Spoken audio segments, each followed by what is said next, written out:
Hello! Hello. We are back with another Nostalgic Chair episode, and I am here with a brand new guest if you want to introduce yourself. Hello, my name is Nate. I've been around the town a little bit. Mm-hmm. You may know me from drawing 200 Unknown for the Poké Rap Collab Johto edition. Mm-hmm. You occasionally do your own streams, don't you? On occasion, there's some stuff I've actually been planning a little bit.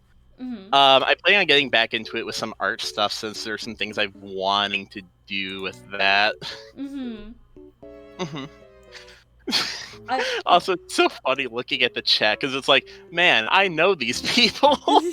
it's a little strange to be on the other side now. It really is. Well, you signed up for this, and this is what you're gonna get. I want to ask also, do you have like a social for me to pin for you, by the way? I do have Blue Sky for pinning for that. Okay, can I let me pull out your blue sky then to kind of like share for anyone new who should go follow Nate. Hold on. Hmm.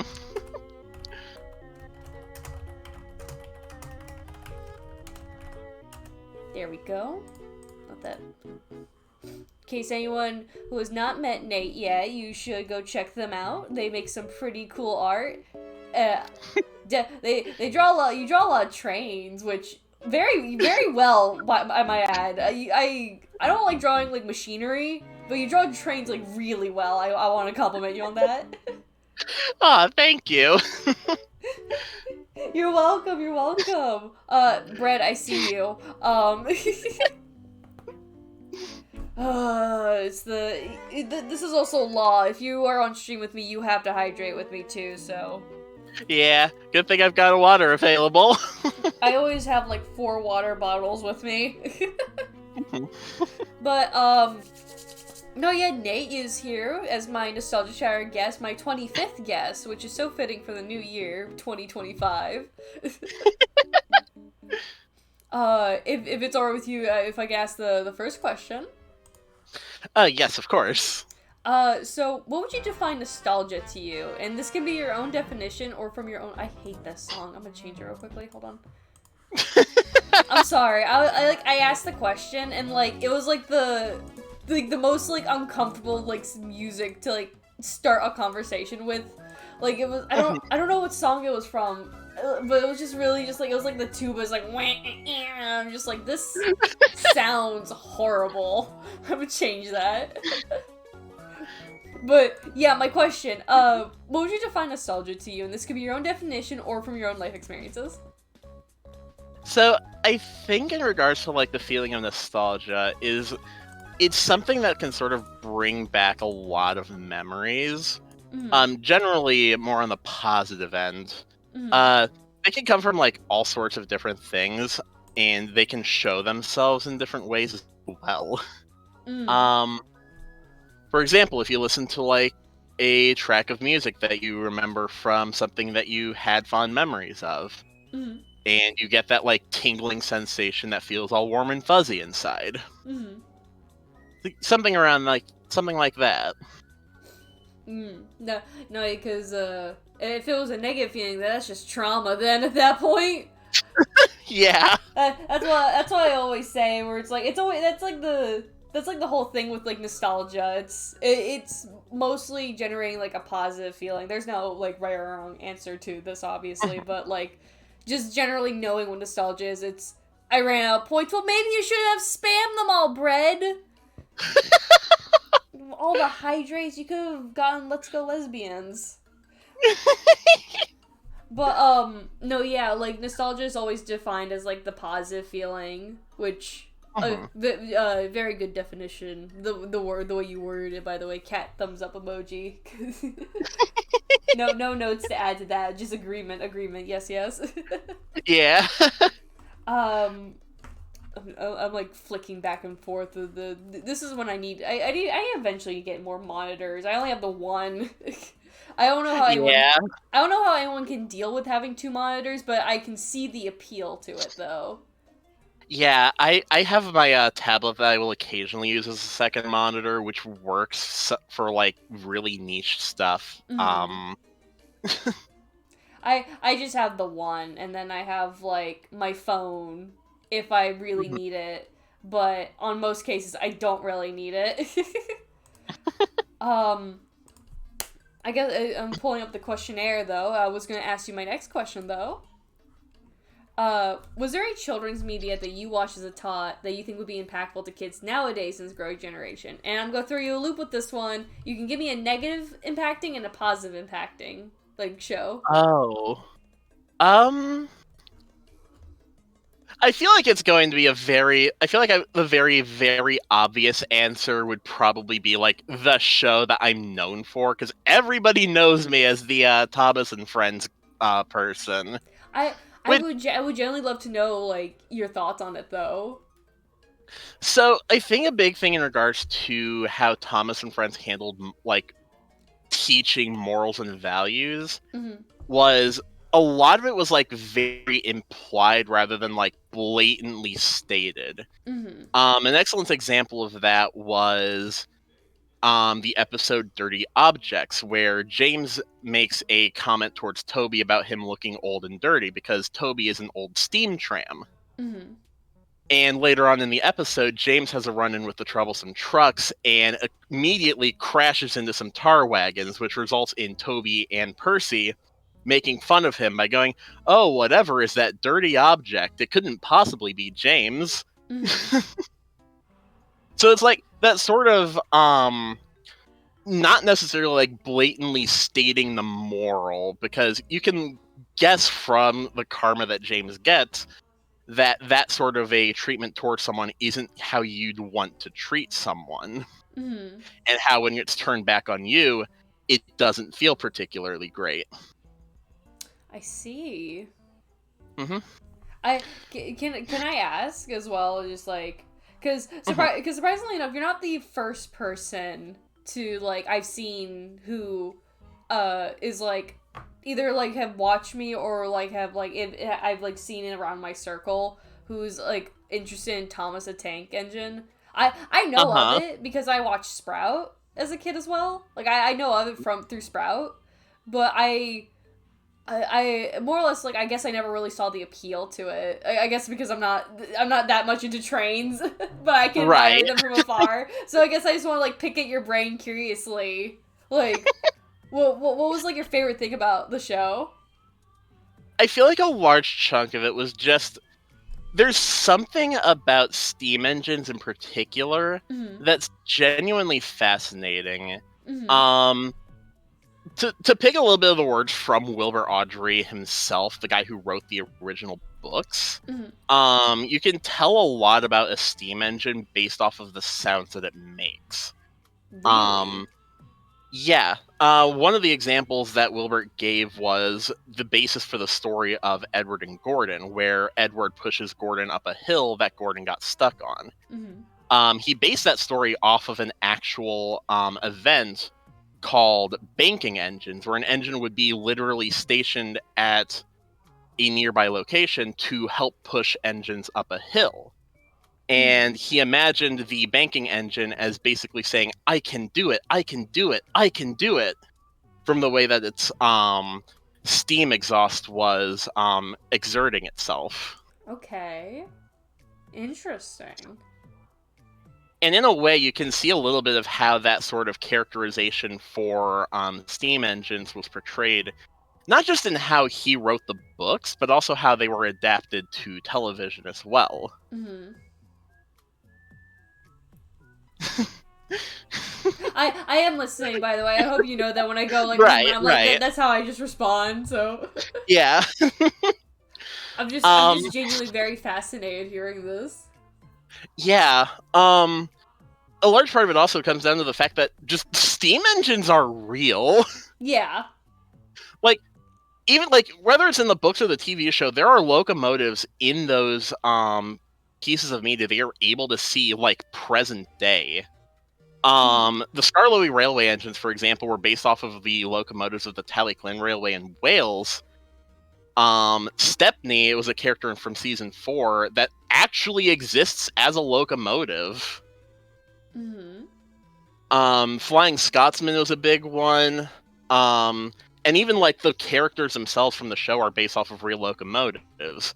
Like Gordon being based off of a Gresley A3 Pacific, Spencer being an A4 Pacific, Thomas being an E2 tank engine, Toby being a real steam tram. So it has a lot of that like history to it that coincides with the real world. And I think that's something that's really fascinating because, like, if you're just like reading through the books, you would never guess that some of the events that take place were events that were taking place in real railway history. I would never have thought that, actually, like, genuinely. Yeah. That's like a lot really of people, fascinating. Like, yeah, because like a lot of people usually only think about Thomas as the funny choo-choo show with the theme song that everybody remembers, which great theme song. But because of how much that's been what's known about Thomas the Tank Engine, a lot of people don't really like think about like the history from the books and how those stories were told and the context behind them. They just think of it as like you said, like funny choo-choo show. Yeah, pretty much. There's like an entire like deeper meaning to it. Yeah, definitely. This goes into some character arcs as well. My favorite one is actually the only one that spans the entire series in Gordon, where in the first book from 1945, Gordon is shown off as like to put it very bluntly, a pompous jack-off of a character. Okay. And over time, Gordon has life events that humble him, such as when he ran himself into a ditch and lost the rights to pull the express service. When he was touted as one of the 8 famous engines of Sir Topham Hatt's railway. And even into Christopher Awdry's books, where he was faced with the risk of obsolescence as newer and faster locomotives came from British Railway to do the express service better, ending in the final book with Gordon's retirement from the Northwestern Express service. I see. Yeah. And rather than like getting upset with it like old Gordon would have, new Gordon takes it in stride and even enjoys his newer work. Okay. But I'm learning a lot from the show because again I genuinely don't know anything about both. I don't really understand the appeal. Well, I like I said I do. Right.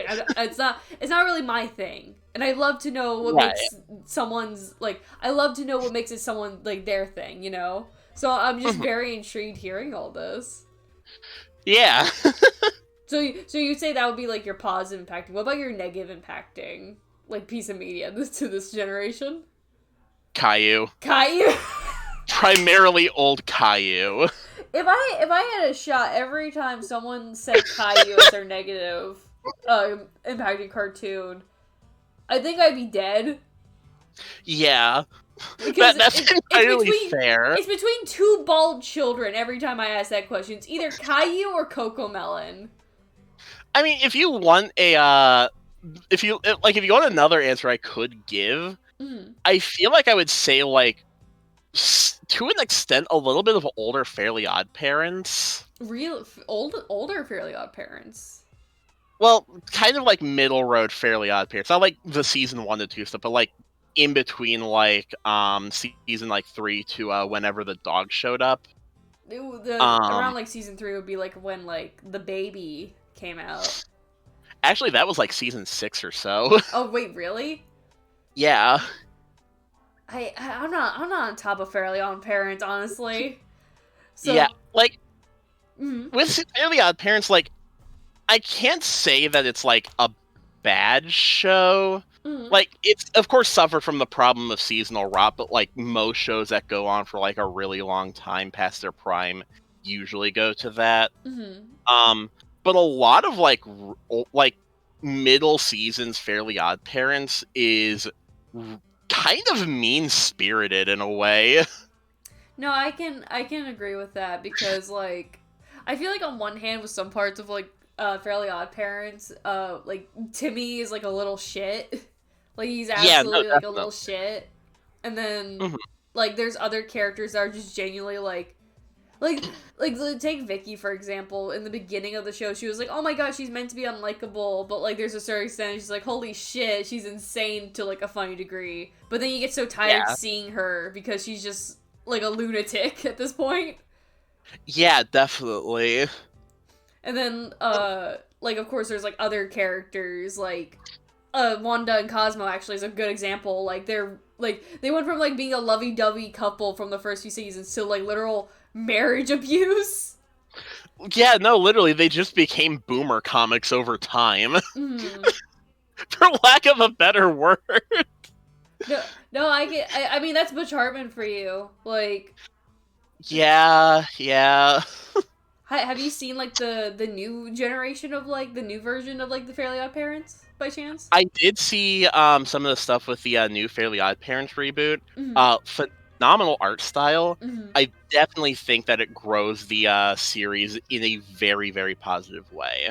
I have not watched all the episodes myself, but I have also seen just like clips of it, and I will say it's Yeah, very charming. I was very nervous when I first heard that we were gonna get like a new Fairy Odd Parents. I was like, oh great, another yeah, cash cow.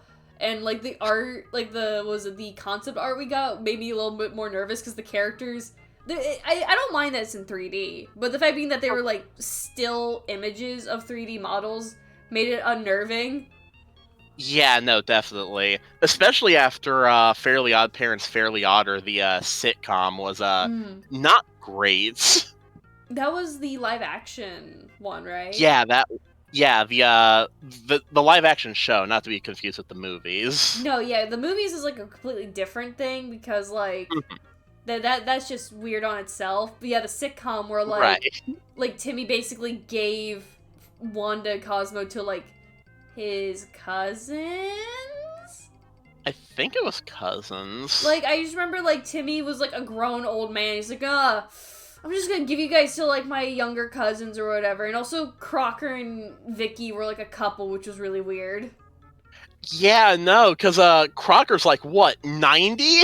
He's like 40 in the show. Or, like in the Oh my original, like he's god. 40 in the original show. I imagine in the sitcom he's like definitely like way older, and then Vicky in the show was like 16, and then like yeah, they're consenting adults in the sitcom. Don't get me wrong, but it's still really weird because we knew these characters very differently.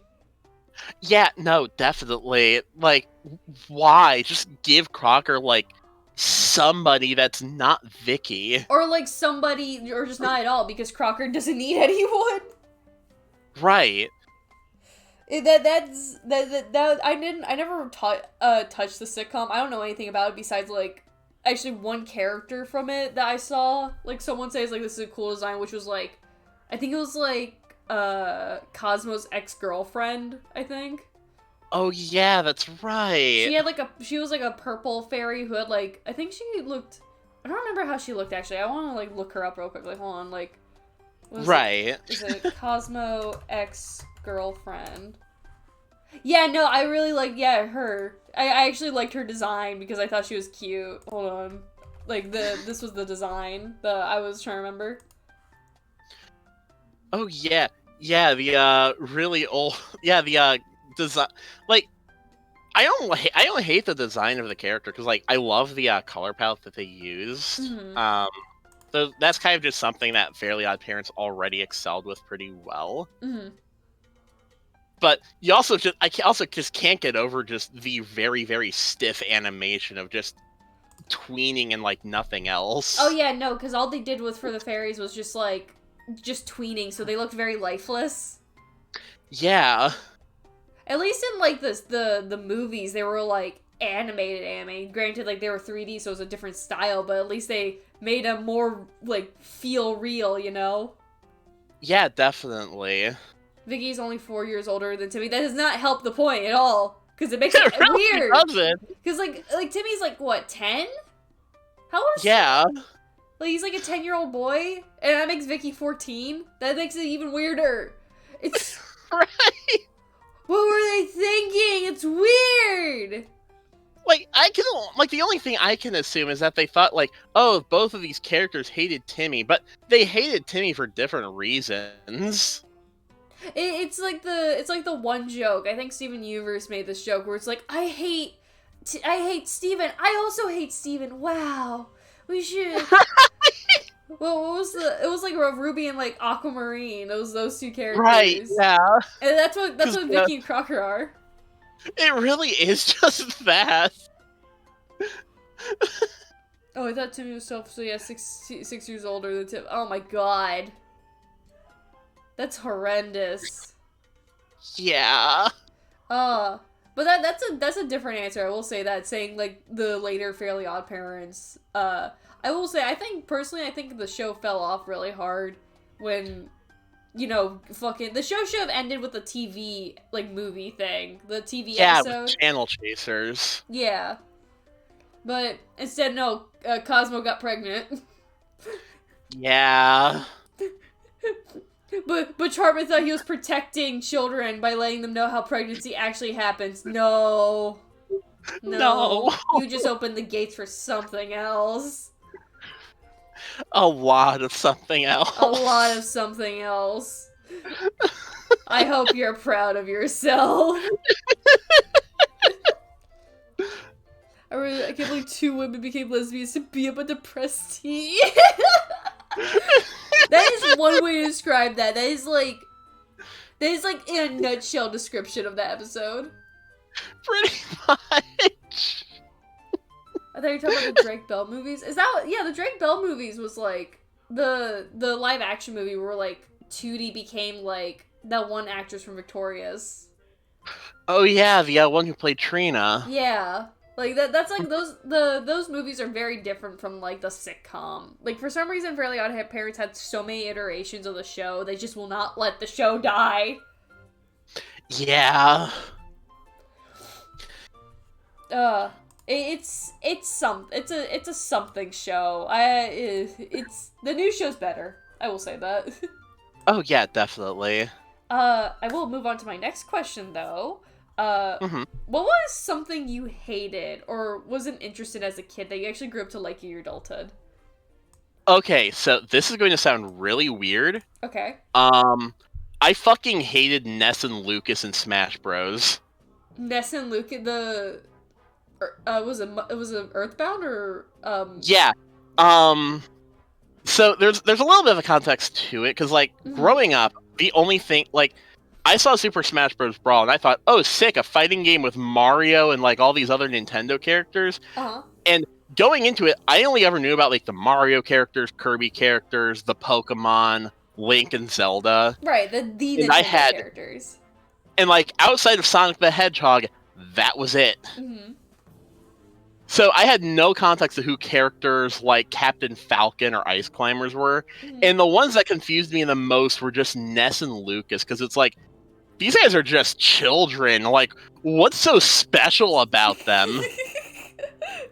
And it wasn't until like I learned a little bit more about like other Nintendo games, and especially got into Undertale, when I like really warmed up to like Mother as a game. That's gonna sound really blasphemous because over time I would get a lot more fondness for Earthbound and Mother as a series, and it got to the point where with my partner, we both I played through the game Earthbound with them basically like holding my hand through it, and we finished Earthbound when he came over to visit.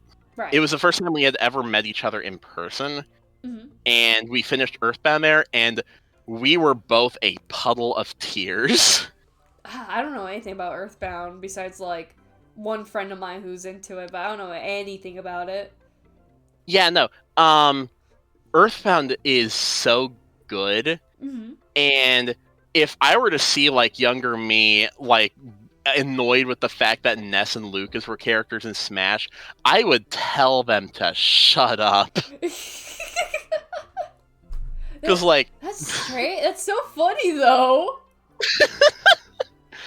Yeah, it's so ironic, because, like, you'd think that these two characters, like, wouldn't have, like, all that much to them, because one of them was in a game that performed terribly outside of Japan, and the other one was from a game that never released outside of Japan at all. Mm-hmm. And now they're the two characters that I want, that if I were to ever pick up Smash Bros. Again under any circumstance, I'd want to learn those characters. Have you not played with them as in Smash Bros? Have you not like played Smash Bros in a while? I'm guessing.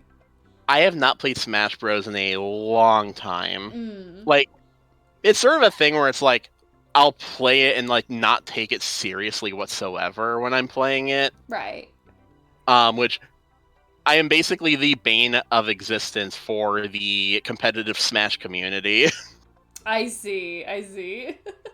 Yeah, not because I play characters that aren't like meta style, but just because I think that some of the rules in Smash are a little silly in competitive. No, that's fair. I've not played Smash since like the 3DS, so I am very like out of touch with Smash Bros. Yeah. That is really funny though. I hate. Who are these characters? I hate you. Wait, what? These characters are actually really cool.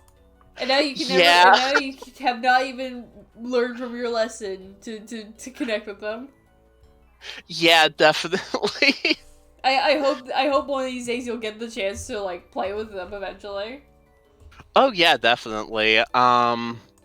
I do have Smash Ultimate. It's not something I've like picked up in a good while, but I wouldn't mind like picking it up for no other reason than just to play with Ness and Lucas a little bit. I see. Mm-hmm. No, that's fun. That's so silly. I love that. But moving on from characters that you like or like disliked, sorry. Let's move on to characters that you did like. Who was your cartoon or movie hero as a kid? Whose adventure did you want to go on? Like Ash Ketchum or Harry Potter, for example? So this is gonna be a very weird answer. Go ahead. Mr. Conductor from Thomas and the Magic Railroad. Please elaborate with me. So, Thomas and the Magic Railroad was a really weird movie.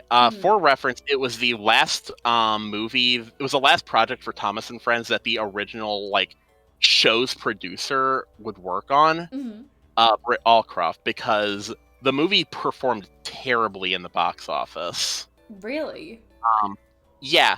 On a budget of $150 million, it only barely made that back. Oh. Ooh. But I didn't know any of that, and I grew up with Magic Railroad on VHS. Okay. And I thought that Mr. Conductor being able to go to the world of the Thomas and Friends characters was the coolest thing. And helping with that a lot was the fact that I had a lot of the wooden railway toys growing up. That was like my big like go-to for like years of Christmases.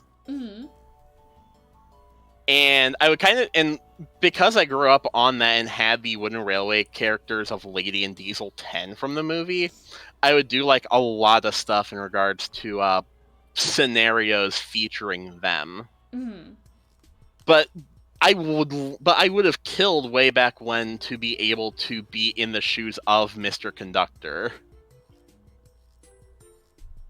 I can admire that. I can admire that. Yeah. As a little bit of a fun fact, the whole reason Mr. Conductor is a Magic Railroad character is because the movie was a crossover with another Britt Allcroft show called Shining Time. What is Shining Time? Shining Time was basically a variety show, kind of like Sesame Street. It didn't really have like many Muppet characters, but it featured a cast of characters in situations where they would have to like learn lessons. And they had 4.5-minute segments where they would air Thomas and Friends episodes as a supplement to that. Okay. It was a show that aired on PBS, and in order to tie the two together, Thomas and the Magic Railroad took place both on the island of Sodor and at Shining Time Station. Okay. And to coincide with that, much like what they did with Shining Time on PBS, they brought the narrator for season 5 to be Mr. Conductor. In this case, it was Alec Baldwin. Who? Huh? Yeah, Alec Baldwin was Mr. Conductor in Thomas and the Magic Railroad. Okay. Interesting. Even wilder, Mr. Conductor was also played by George Carlin and Ringo Starr. I had no idea about that, genuinely. Yeah. It's a wild thing to think about. Yeah, I'm thinking about it, and it is genuinely wild. I'm like, it's taking me a moment to process. Thomas and Friends has a lot of wild narrators. They had Pierce Brosnan, James Bond, do the narration for one movie. Really? Mm-hmm. Well, what other secret actors is Thomas like hiding? Joseph May, the guy who played Chase McCain in Lego City Undercover, played Thomas in the UK dubs of seasons like 18 to 24. Okay. Also, Oddball asks, I gotta know, who's your favorite Thomas and Friends character? Stepney. Stephanie? Stepney. Stepney. Stephanie. Is that how you say it? Mm-hmm. Yeah. What is she? Can I ask what she looks like? So Stepney, I can actually show you the real engine of. Please. Because Stepney is one of the few characters in the TV show based off of a real locomotive. Mm-hmm. Here is the picture provided by the Bluebell Railway. I can actually pull this up. Oh! Mm-hmm. Oh shit, that's actually really cool! Yeah, Stepney holds a very special place, for a couple of reasons. The big primary one is Stepney was the character that taught me about, like, a lot of the real-world ties in the show. Mm-hmm. Because Stepney is an engine you can go and visit. Mm-hmm. She hasn't been in service since, like, 2014 because of a severe mechanical problem. Mm-hmm. So she's kind of on static display at the moment. But her 150th birthday is this year. Oh, really? Uh-huh. Oh, wait, when's her birthday? I think it's around April or so. I'd have to look into that again, but she was built and completed in 1875. Oh. Yeah, many steam locomotives are very old. It's fascinating, though, because they still look to be in great shape, though. Oh, yeah. The preservation railways take really good care of their engines. I imagine just, over time, it doesn't take just time to wear them down. At least I'm assuming. Yeah, they can run for a good long while as long as they're well taken care of. Mm-hmm. One of the oldest locomotives to operate today is actually Tallyclin of the Tallyclin Railway. How old is that? So Tallyclin was completed in construction in 1864. Mm-hmm. So Tallyclin's 11 years older than Stepney is. I see. And unlike Stepney, Tallyclin has worked the same railway line that she's worked ever since she was constructed. It's never been on a different one? Nope. I'm learning so much about trains this stream. Yeah. I knew that was gonna happen, but it's just I'm learning so much. I'm so fascinated. Yeah, one of these days I'm going to visit the real life Stepney, and that is going to probably be one of the greatest memories I have. Wait, where is Stephanie again? Stepney is located at a heritage railway called the Bluebell Railway. The Bluebell and the Bluebell Railway is like located. Is that like in the States or? It's actually in the UK. Oh. Mm-hmm. There is a locomotive like Stepney that's in Canada, but that's also in Canada. Yeah. There's 10 other engines that look like Stepney that are in preservation. Ah, I see. Yeah. That does make sense that it would probably be in the United Kingdom, because isn't Thomas and Friends based around? Isn't it like a British show? It is. The locomotives are based off of ones from the UK.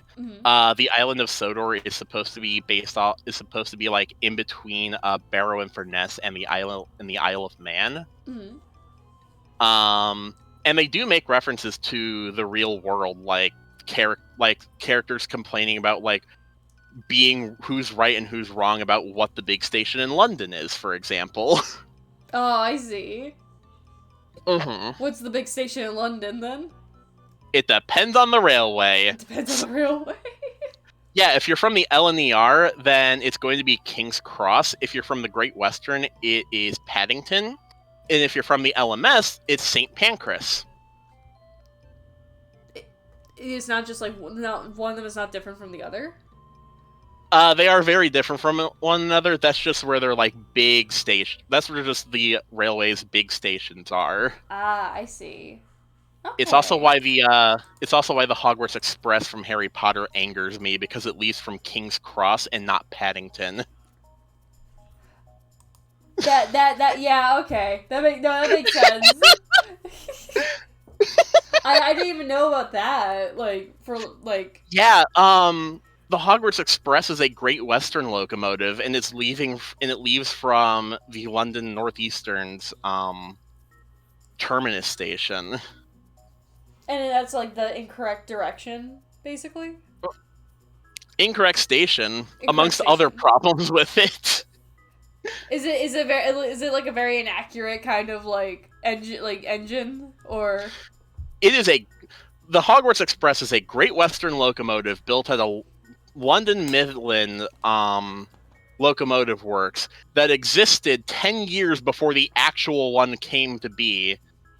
And leaves from a station that it shouldn't be at, from a platform that could never exist. And not just because 3/4 of a platform doesn't exist, but because they don't have enough for a 9 3/4 station. So everything about it is just wrong. Everything about it is wrong. She lives in the UK. She has no excuse.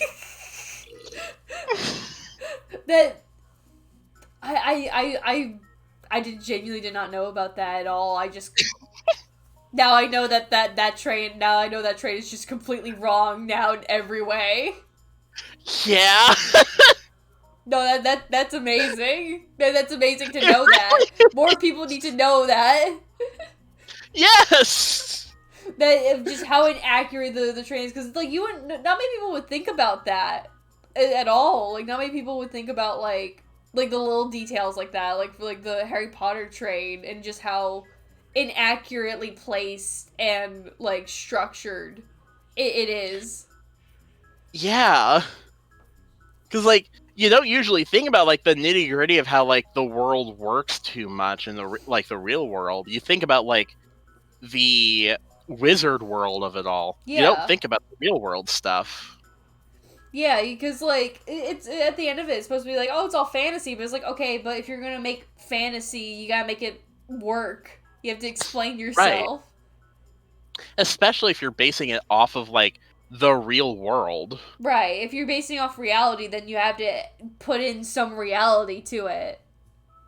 Yeah, like even the Polar Express did most of its stuff right, even if it got the locomotive works that the engine was built at wrong. Would you say like the Polar? Well, would you say the Polar Express is like a superior train to like? Yes, in every way. I did a tier list. It is better in every way. You did a tier list of like all sorts of like movie trains. movie, video game, TV shows, you name it. What was like the best train on there? If I remember correctly, some of the highlighted locomotives, the Polar Express scored pretty high despite like some things in regards to like the know-it-all kid getting wrong. Was he incorrect about everything?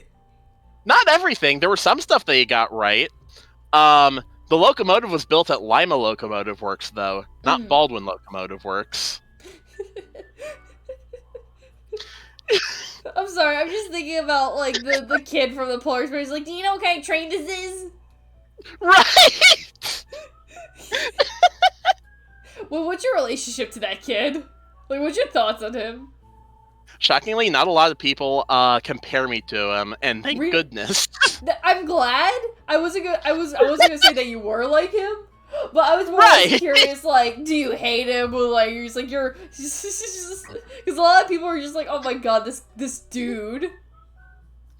He deserves his reputation. He deserves. To say the least. Fair enough. That's very fair.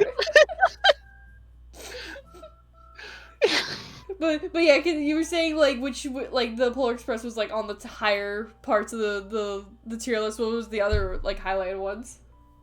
Some other highlighted ones. Golly, I'd have to look at that a little bit because there were some that I had listed for lower tier ones that I do remember. Mm-hmm. I did find out that I put the little engine that could like on a middle ground kind of. Mm-hmm. The Monokuma Express from Danganronpa 2 was a very low-end one.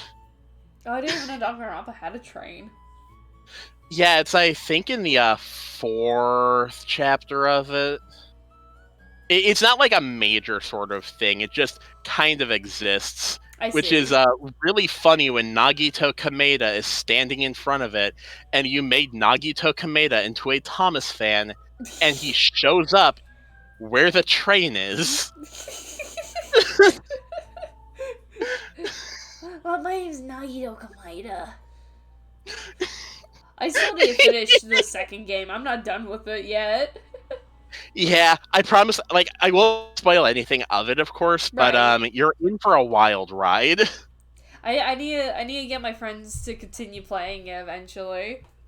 Mm-hmm.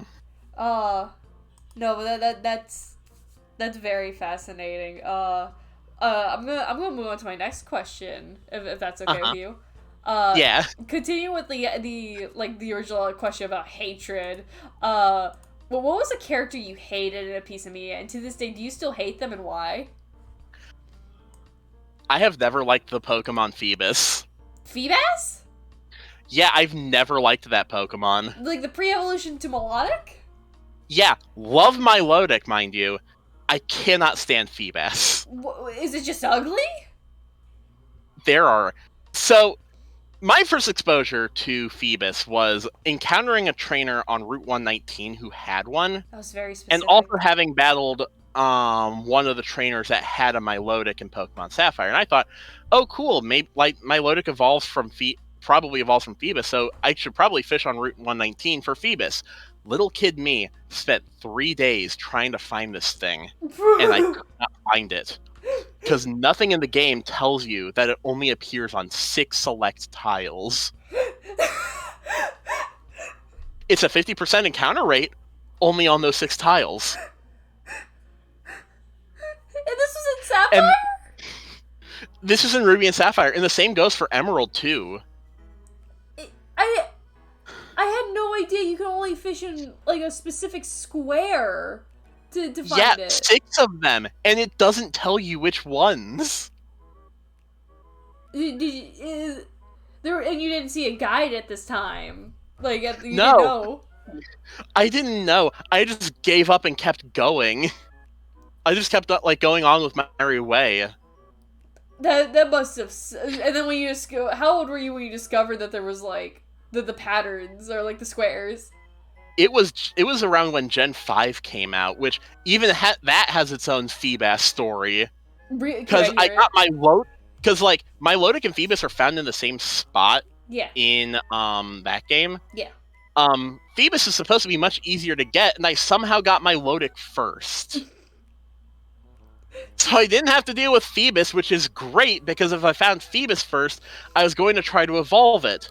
And they don't telegraph to you there that they changed its evolutionary method, because in Gen 3, you had to get it up to a near maximized beauty stat, Right. and then level it up. Right. Which, if you have like a dead internal battery or no way to get stronger berries for Pokeblocks, you're fucked. Mm-hmm.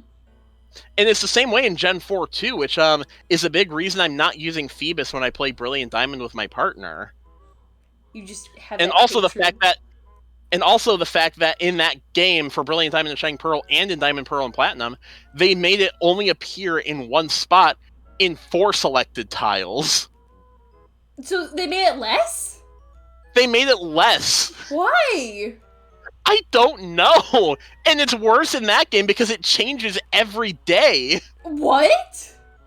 Yeah, so you could find the Phoebus tile one day, go back, and it's not the same one. Why would they do that? I mean, like, I get it, but, like, why? I don't know. That's so weird. Phoebus is, like, the most frustrating Pokemon to ever find, and the most frustrating to evolve. Because it's a 1% encounter rate in one specific fishing spot in Sun and Moon and Ultra Sun and Ultra Moon. Mm-hmm. It's a 1% encounter in a place you have to use the floaty bike for in Sword and Shield. Right. In Pokemon Go, it's not only ridiculously hard to find, but you also have to walk with the thing for 20 kilometers before it will evolve. And because it's ridiculously hard to find, you still need to like find more Phoebus to get the candy, or else you're just stuck walking with it. And it's a 5 kilometers to get one candy for that thing. It's a 100 candy evolution, Tim. I didn't realize how fucking high maintenance Phoebus was. And to top it all off, Pokemon Go is the thing that solidified Phoebus as my least favorite Pokemon. What did Pokemon Go do?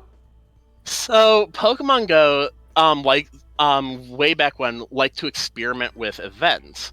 Yeah. They had their Community Day stuff that increased the odds of Pokemon appearing shiny, like, significantly. Yeah. And they had another event like that, but specifically for field research tasks. And the very first one they did was Phoebus. Oh boy. I did upwards of like 40 tasks to get Phoebus. And with all the people that were also doing Phoebus tasks, I was the only one who did not get a shiny Phoebus. What do you mean? My dorm mate got 4. What? He had to trade me one of his Phoebus for me to get a shiny one. And that moment, that day, solidified Phoebus as my least favorite Pokemon. I didn't realize how fucking high maintenance Phoebus is. I know it turns into a Milotic, but like, it's not worth it then. Yeah, because like Milotic is just a tankier Gyarados by that point. Mm-hmm. To this day, yeah.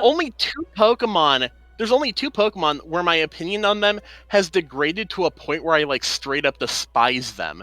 And those two Pokemon are both Phoebus and Unknown. You hate Unknown? Yes! You've done Art of Unknown, though! I did do the 200 Unknown! So wait, why do you hate Unknown, then? A large chunk of it was because my first exposure to Unknown was the Entei movie. And I thought, oh my god, these things are so powerful. Used one in a playthrough, and it sucked! I mean, yeah, no, Unknown aren't strong at all. Yeah, I didn't know this. And it got worse. And like, it got worse because then Unknown decided to take my sanity. Was it for the art piece? It was the 200 Unknown. So many people saw the progress on that as the days went by. And every single time, I progressively transformed into that one robot that was desperately trying to keep like that puddle of fluid near it, except it was just the need to make more unknown. You could have just done one unknown. Why did you do it to that? You did that to yourself. I'm sorry, you did. I know I did, but by golly, if I'm doing an idea, I am not half-assing it. I'm putting the full ass in.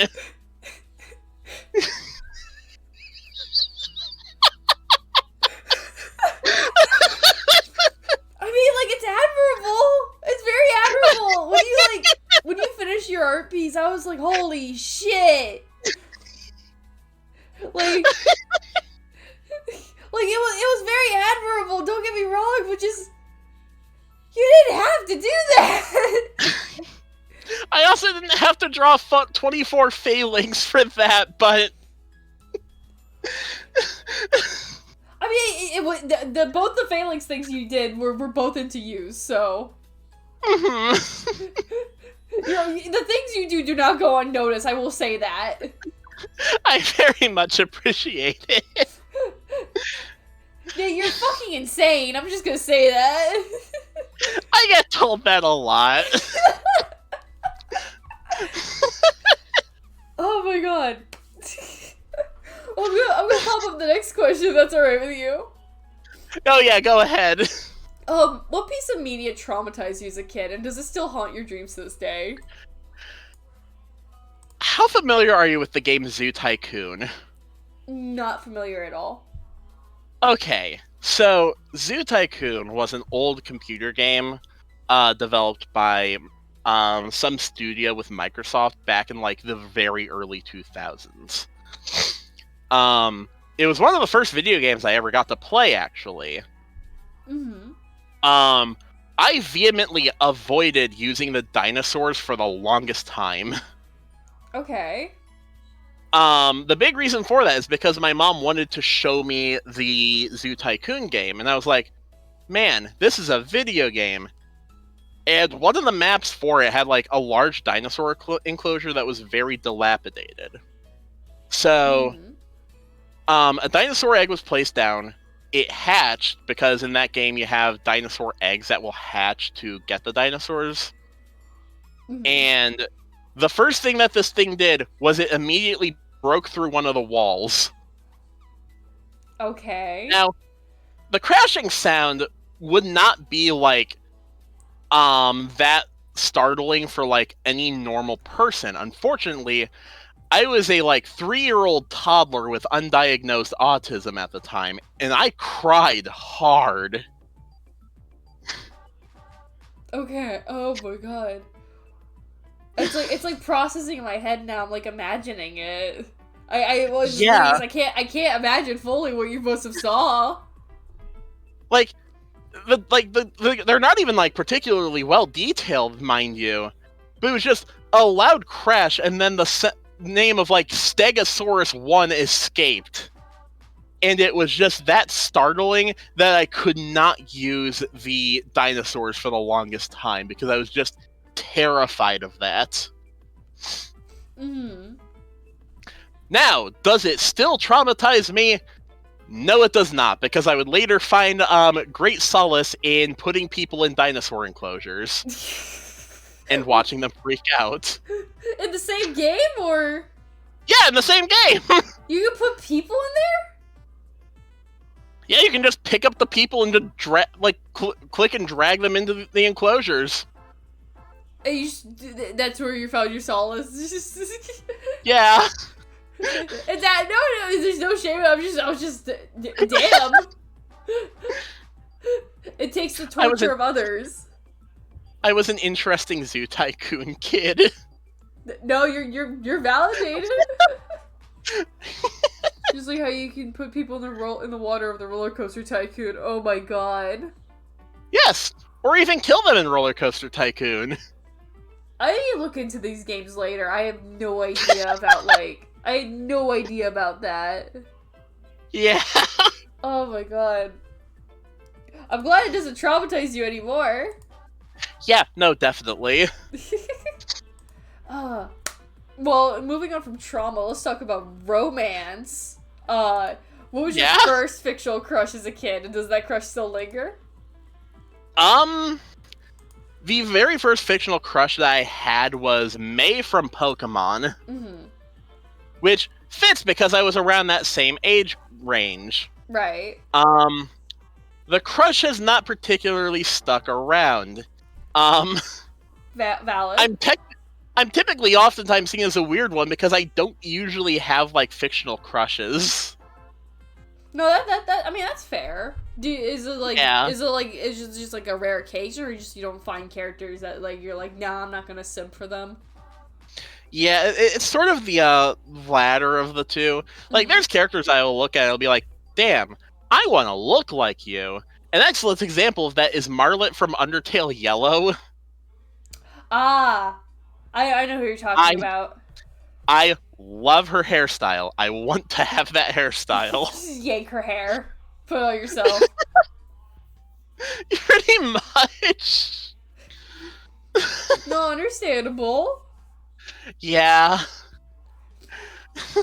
Was like May just the one character and that was it? There's a couple of characters. I'm trying to remember a good chunk of them. Take your time. GLaDOS was mostly one of which where it's like, I want to be on her good side.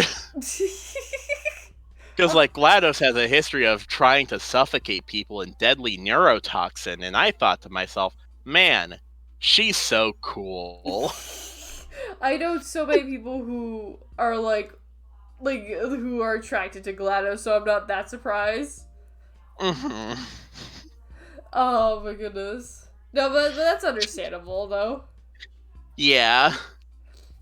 Well, we're gonna move on to my next category, which is about toys, items, and settings. Uh-huh.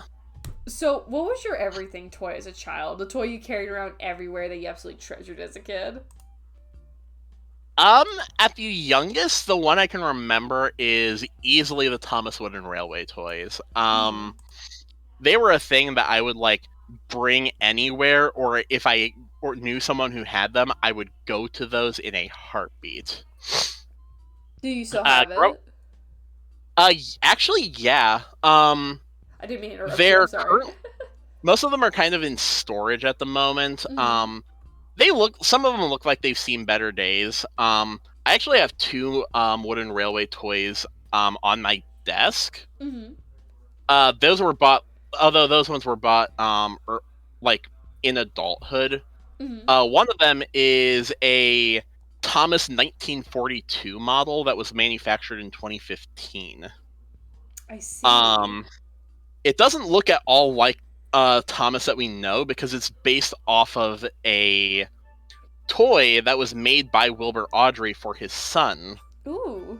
Wilbur Awdry being the person who wrote the Railway series books, which he published in 1945. Okay. I can actually get a picture of the Wooden Railway I would love to see it. toy for that. It's this one. Oh, it's so cute. It really is. It doesn't fit under most Wooden Railway stuff because of the fact that it's too tall for that. Really? Yeah. It's too tall for the standard Wooden Railway loading gauge. So is it just like unusable for them then? It can be used as long as you don't have like low hanging tunnels or bridges, but I use it as a collector's item. Is it like expensive nowadays? Like if you try I to got find this. it online? It's definitely not expensive. I got that for $15. Oh, okay. like is this the same toy you had as a kid, or is this like you had to rebuy it? Definitely not not one that was released as a kid. This was released in 2015 for the Railway Series 70th anniversary. Oh, so this is so the one that in this picture is like the re-release and not the one like he has a kid, because is that one like long gone? The one that Christopher Awdry had as a kid was actually a one of a kind. Mm-hmm. It was handmade from a broomstick handle, and during a tour in the States, Christopher lost the toy. Oh. Yeah, so the model So the wooden railway toy there is inspired by the specifications from the old toy from old pictures of it. I see. Hmm. That's very fascinating, though. Oh yeah, definitely. Ah, like, uh, I'm learning a lot about Thomas the Tank Engine. I will say. I knew that again. Like I knew that was gonna happen. I'm just very fascinated from what I'm hearing. Oh yeah, there's a lot of history behind it. Well, moving on from things that you did have, what was something that you always wanted as a child, but you never got, but being an adult you can get now, though? Oh boy, so how familiar are you with the Pokemon trading figure game? Also, hi Clover. The Pokemon trading figure game? Yes. Elaborate with me with that. So everybody knows about the trading card game They, released like in like the 90s, yeah, but at some point during like the Gen 3 and Gen 4 transitional period, um a couple of figures were released based off of like spinning figures. like tops. Kind of. Um it was kind of like a it was kind of like a game of life spinner sort of a thing, except the spaces were Pokemon attacks. If you've ever heard of the mobile game Pokemon Duel, it was basically that. So it was kind of like Beyblade. It's hard to explain. Well, what was it, like you said, like there were Pokemon, like like what were they specifically called again? It was called the Pokemon Trading Figure Game. Let me see if I can get a picture Yeah, I of would it love to see a for ya. picture of it. Here's a pretty solid one. Let me. Oh. Yeah. Okay. I vaguely remembered seeing these on store shelves and wanting to get them but never being able to. I'm guessing these go for a lot of money now. Well, it largely depends on the figure, Like which because they're not Pokemon? manufactured. Yeah, some Pokemon sell for a lot more than others. But I did get one of them of my favorite Pokemon in Absol. Okay. If that tells you why I was gunning so hard for that one for the Hoenn collab. Oh, don't worry. No one else really. You were the first one to ask for it, so. Oh, thank goodness. Yeah. I've never heard of like the figure trading game though. That's very interesting. Yeah. It only had 2 expansions officially released Mhm. before they canceled it outright.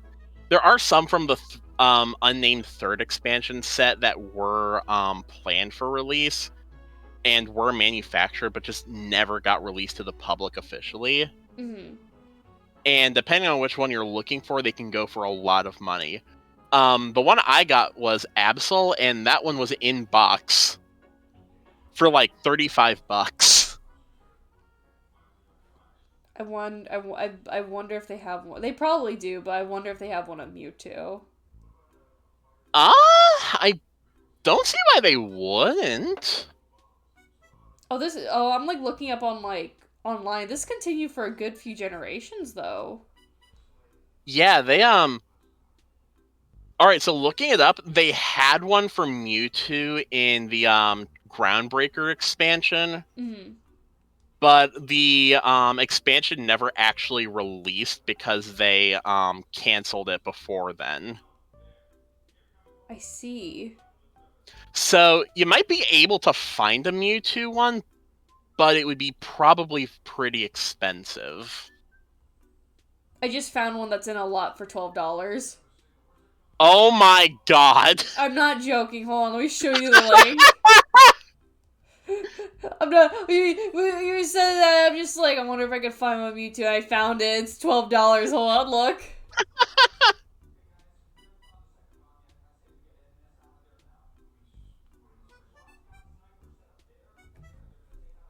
Wow, they really just have a whole like lot of figures and spinners that you could just get them from. Wow, Was that's it? neat. It's a lot of 4 with like 2 Feraligators, 1 Entei, and a Mewtwo.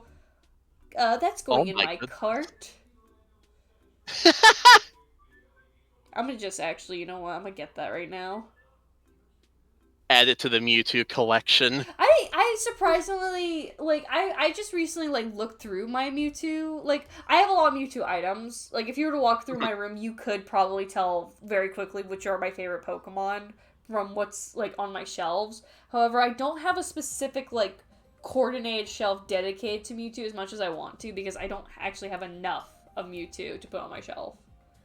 Right, that makes sense. Like I'm sorry, like my eyes are like itchy. I'm like scratching my eyelids. Okay. Like if I were to look at my like in front of me right now, like my 2 favorite Pokemon are presented in front of me, which is Mewtwo and Gardevoir. Actually, Ooh. no, I have like a coordinated like figures and also like little terrariums of like I can actually show you a picture of them real quickly. Hold on. Ooh. I'm excited to see. If I can, I'm trying to like get it like a decent angle. There we go. This is like what my desk looks like from like the front of my computer. Ooh.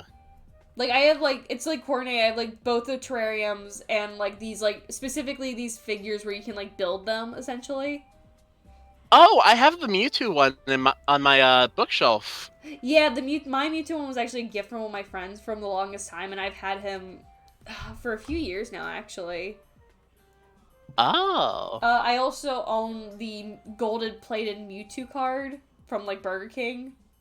Oh my goodness. I have a lot of Mewtwo items. I have like 2 Lego pieces of like I have like these 2 little miniature Lego pieces of like Mewtwo. One that's like accurate color, and then the other's a bootleg because it's blue colored for some reason.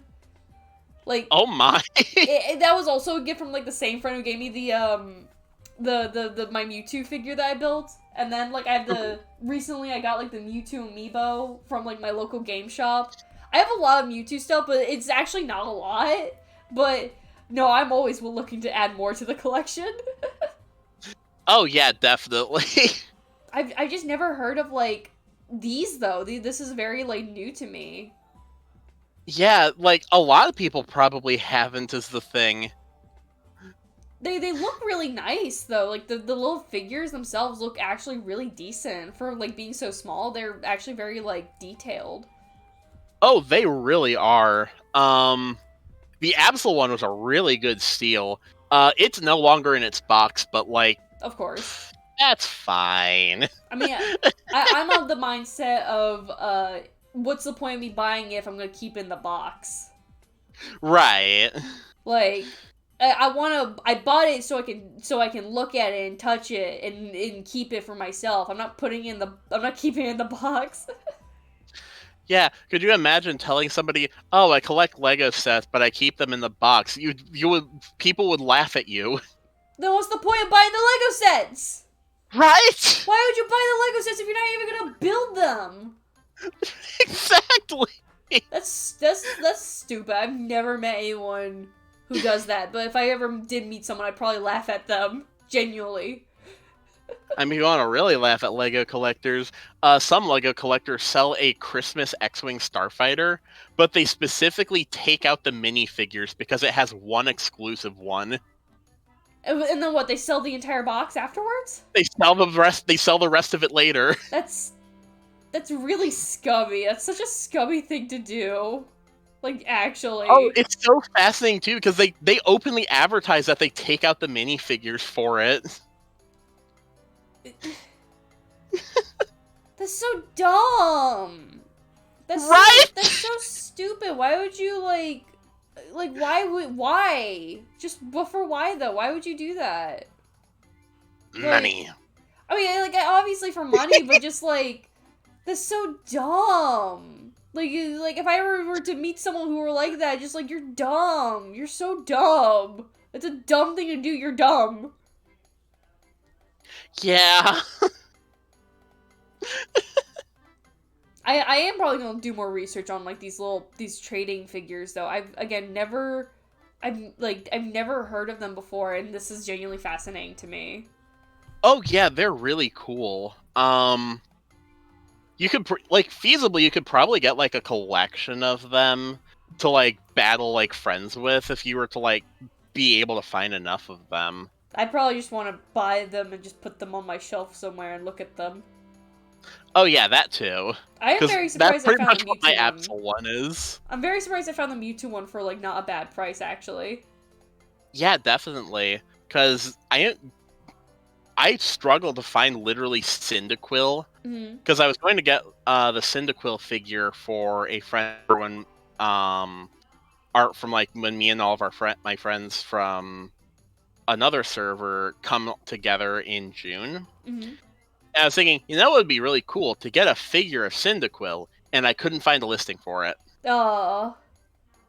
because it was part of one of the unreleased sets. I imagine so that like some of the card the not the cards the figures are probably like way harder because as I'm like scrolling through looking at like some of these figures, yeah, no, some of them are like it looks to be a lot harder to find some of these.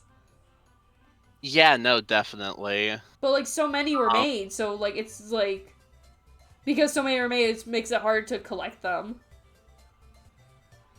Yeah, like I really wish that I think like that would be something I would love to see brought back at some point. Mm-hmm. I'm gonna, again like I'm gonna have to definitely look more into it because I've never heard of this before. Mm-hmm.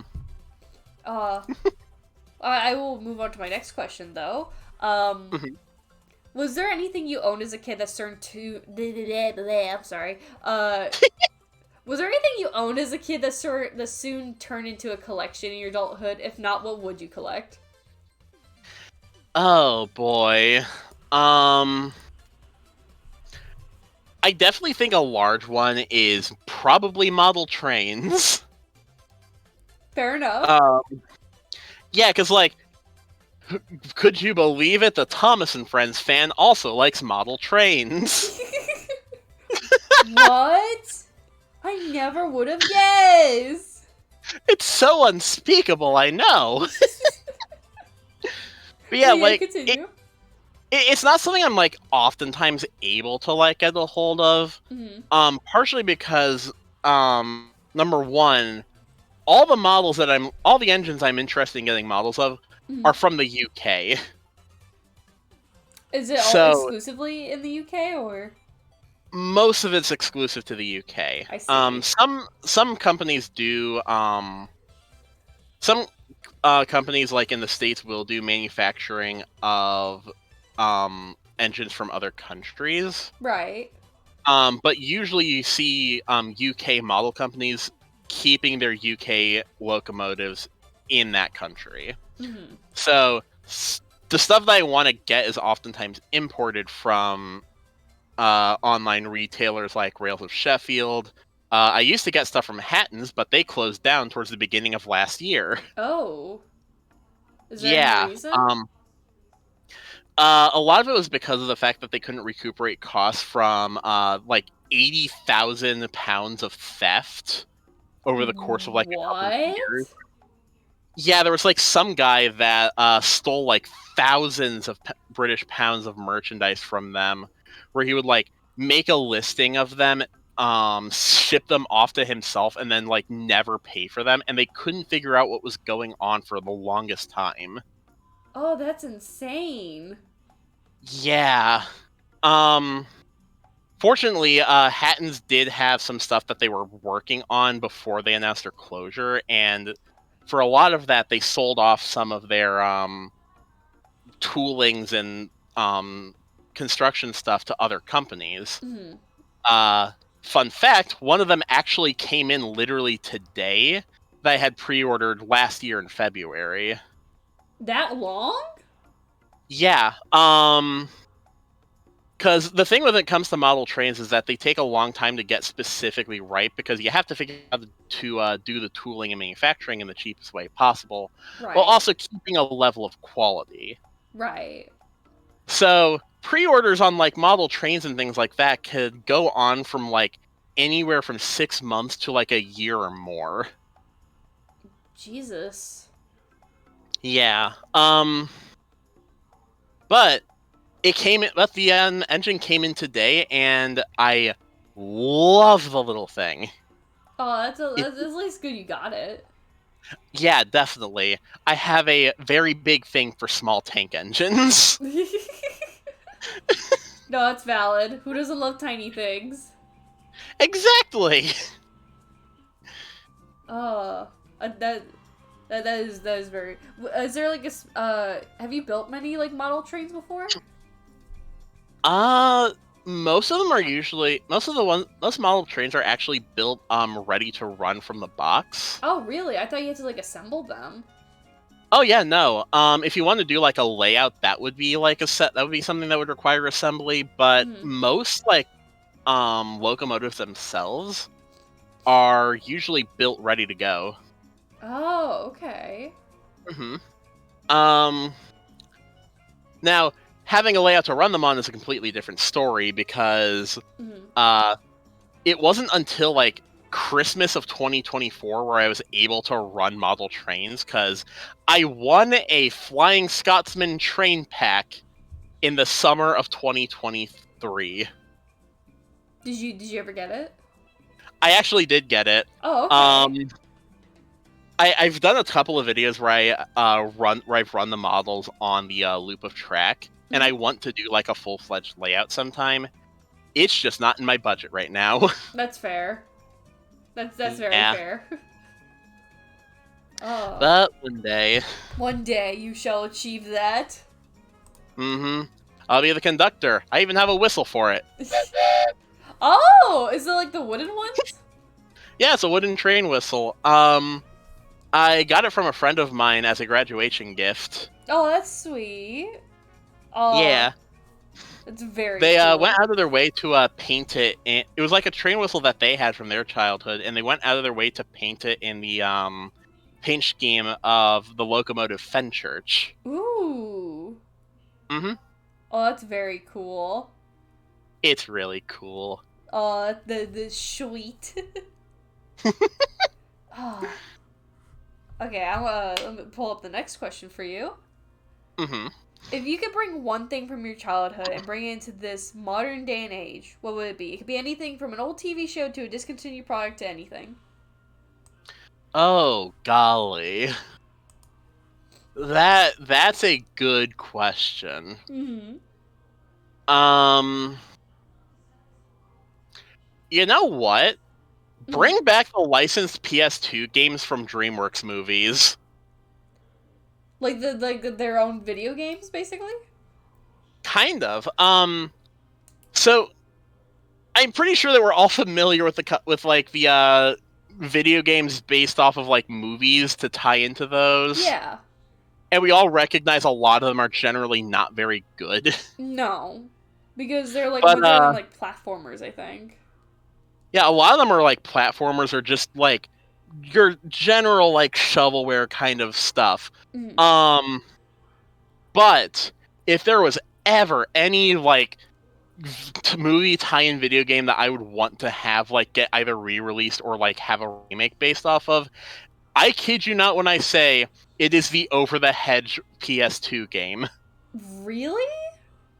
Yeah, because like the thing with it is that Over the Hedge on PlayStation 2 was not just retelling the movie from like start to finish. The game starts at the end of the movie and then tells its own story. Is it like a continuation? Yeah, it's pretty much a continuation of the story where the Vermtech guy basically brainwashes a bunch of animals to do his bidding, Okay. and you're fighting the goddamn Vermtech guy. Okay. It's so wild, but was oddly really fun. How old is the game? I know that the movie came out in I think like the mid to late 2000s. Mm-hmm. Um, looking it up, the Over the Hedge game was released in 2006. I think Over the Hedge was released 2002, if I'm right. I want to say. Oh. Like, hold on. I remember Over the Hedge being a movie when I, like, released when I was very young. Hold on. Mm-hmm. Oh, it was 2006. My bad. Yeah. It's all good. For a second, I thought it was released way, like, earlier. Yeah, no, I wouldn't blame you. The comics it was based off of came out in 1995. Oh, that's probably where my mix-up went, too. Mm-hmm. I didn't know they had a PlayStation game, though. Oh, it's wild. Over the Hedge as a franchise is so weird because the comics are still going today. Wait, they are? Yeah, the comics that the movie was based off of still exist today. I thought they were. And it has. What do you mean they're still continuing? They still go on. They still exist. There's new editions of Over the Hedge being released present day. Literally, the last time it got updated was today. Is it like a comic series like Garfield? Kinda. It's really weird. I didn't even know that there was a comic series. Oh, it is like. Oh, it is like. It is kind of like Garfield. It's like those newspaper comics. Yeah. I didn't realize that they kept I didn't realize. I did not know it was a comic series. First of all, and second of all, I didn't know that they were still going. Yeah.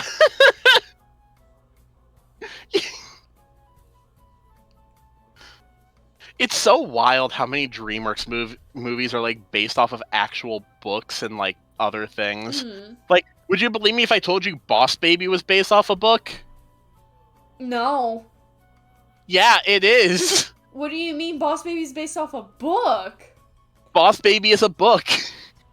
Boss Baby book. Oh my god, it is a book. Uh-huh. The art style is very drastic from, like, the movie. Yeah. This was a question I actually had on a game show quiz I held last week or so, because I wanted to do a game, because I did a game show and I asked one of the questions of which of these DreamWorks movies are based off of books. Mm-hmm. And the answers for it were The Wild Robot, The Boss Baby, Over the Hedge, or Spirit, the horse movie. Right. The answer is Spirit, by the way. So, but Boss Baby was also based off a book. Yeah, but oh no, Spirit was not based off a book. Oh. Yeah. Boss Baby is a book, The Wild Robot's a book, and Over the Hedge had a published book for all the comics that were released up to that point. I knew that The Wild Robot had a book. I didn't know about it, but I just knew I've heard that it was based off a book.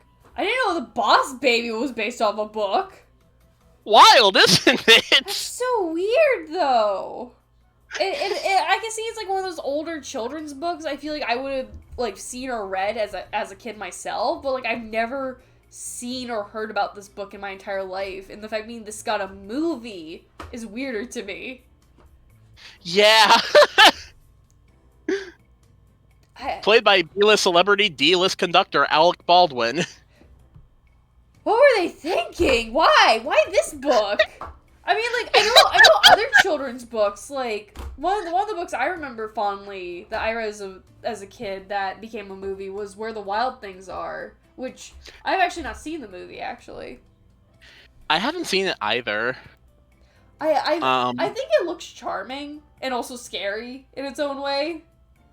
But I mean, to be fair, the original book also looked charming and a little scary too. Yeah, but when you CGI monsters that like look like that, there's like a whole other realm of scary. It's like those disturbing art pieces of like Pokemon, but like if they were realistic. Yeah. Ugh, that's so strange to me. Okay. DreamWorks is weird. DreamWorks is kind of weird. Pick and choosing whatever they want to adapt into movies and then make millions off of it. Which, I still don't understand why Boss Baby got so rich. I'm gonna be real. I don't see the appeal of Boss Baby. I don't see the appeal either. Have you watched the movies? I haven't seen the movies. I haven't seen the show either. There's a show? There's a show. It is wild. It is, like, shocking. I knew they had, like, 2 movies. Or was it 3? No, it was 2 movies. Because, like, the first movie was, like, the introduction of the Boss Baby. It's like, hello, I am the Boss Baby. And then the second one was like, hello, I'm the Boss Baby, but now I'm a grown-up. But I'm actually going to turn back to a baby, actually, because that's what sells. Right. I know about those 2 movies, because I've seen them plastered all over TikTok. But I didn't know that there was a fucking show. Oh, yeah, it was a Netflix exclusive. Of course it's a Netflix exclusive. That's why I don't know it. Because I don't use Netflix.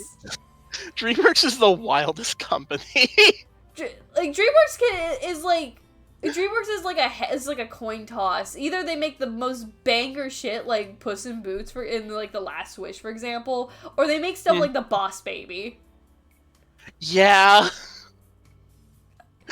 It's so wild. I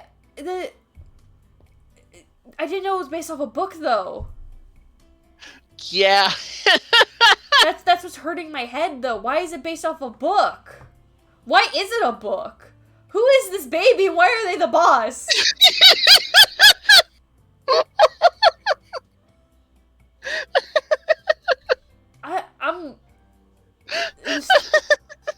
This is a very interesting, like, I've said this last stream where I have not done an interview thing, and I forgot how invested I get into these interviews, because I'll learn things that I didn't even know, and that's what makes it fun. My head's gonna hurt if I think about the Boss Baby more. I'm gonna ask the next question. Of course. Well, what was your favorite thing or place as a kid that's just completely gone now due to the modern age? Oh boy. Boss Baby, oh my god. It is. sorry, yes, yeah, go ahead. So, there are a number of... So, one thing that British television was very known for, because, believe it or not, Thomas and Friends wasn't the only British TV show I was, like, very into as a kid. Mm-hmm. I was also very into Bob the Builder, of all things. I'm guessing based off the shows you're listing that you watch, did you not have cable? Actually, yeah, I did have cable. Oh, I from my recollection, I believe like Sprout was like one of those like children's shows, like not shows. It was like children's show providers that were like if you didn't have cable to watch them. Oh yeah, no. A lot of the stuff I watched was actually like things on VHS. No, I can respect like, that. I was a VHS baby. A lot of the stuff I watched were I rented out at the library were VHS tapes and never showed on TV. Yeah. But like there were a lot of shows that I watched when I was like really, really young. Mm-hmm. I of course had SpongeBob because like who with cable didn't grow up on SpongeBob? Naturally. But like there were a lot of shows that I grew up with. Mm-hmm. Thomas and Friends, Bob the Builder. I had a lot of Blue's Clues growing up. Mm-hmm. And when you look at like a lot of shows, like especially for kids way back when that have gotten reboots or remasters today, you find out how wildly different they are compared to like way back when. Right. Because you look at Bob the Builder and its CGI reboot in like the 2010s was like very high action and like not at all like the original show. Mm-hmm. The same thing goes for like other shows in that kind of genre, like Postman Pat, Fireman Sam. Mm-hmm. Thomas and Friends is a really big offender of that. Because that one had like 2 different attempts at reboots that were very high energy from like the calming British countryside from like ye olden times of the 1980s. Yeah. And it's like the only one of those that really like stayed the same was Blue's Clues. Yeah, so like it feels like it's a bit of a shame because with a lot of like TV show programming, a lot of companies don't want to take that step towards like making those sort of like smaller slice of life shows Mm-hmm. that were like made for children, since all the money is in things like ye olde Cocoa Melons or the Teen Titans of the Go variety or things like that. Mm-hmm. Yeah. Though, to be fair, like, there are still shows that give me a little bit of a hope with that, because Bluey is very, very popular. Mm-hmm. I can definitely see why, since I've seen a couple of the episodes from that. You've not watched it in It full? There's episodes I have seen in full. The one that really, like, sold me on it being a good show was Duck Cake. Ah, yes. Where, yeah, the one where, Bandit's trying to make a duck-shaped cake for his kid, and then he manages to drop the head and just shuts down. Yeah. And it's like, that moment is like, man, he's a fucking character. Mm-hmm. This is, like, emotional. I've been like this guy. I feel his pain. I don't even have a kid.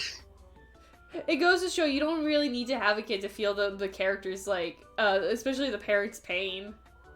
Yeah, and that's how you do a really, really good, memorable kids show, because I guaranteed you, down the line, you're going to see a lot of people, young and old, talking about their experiences with Bluey. Mm-hmm.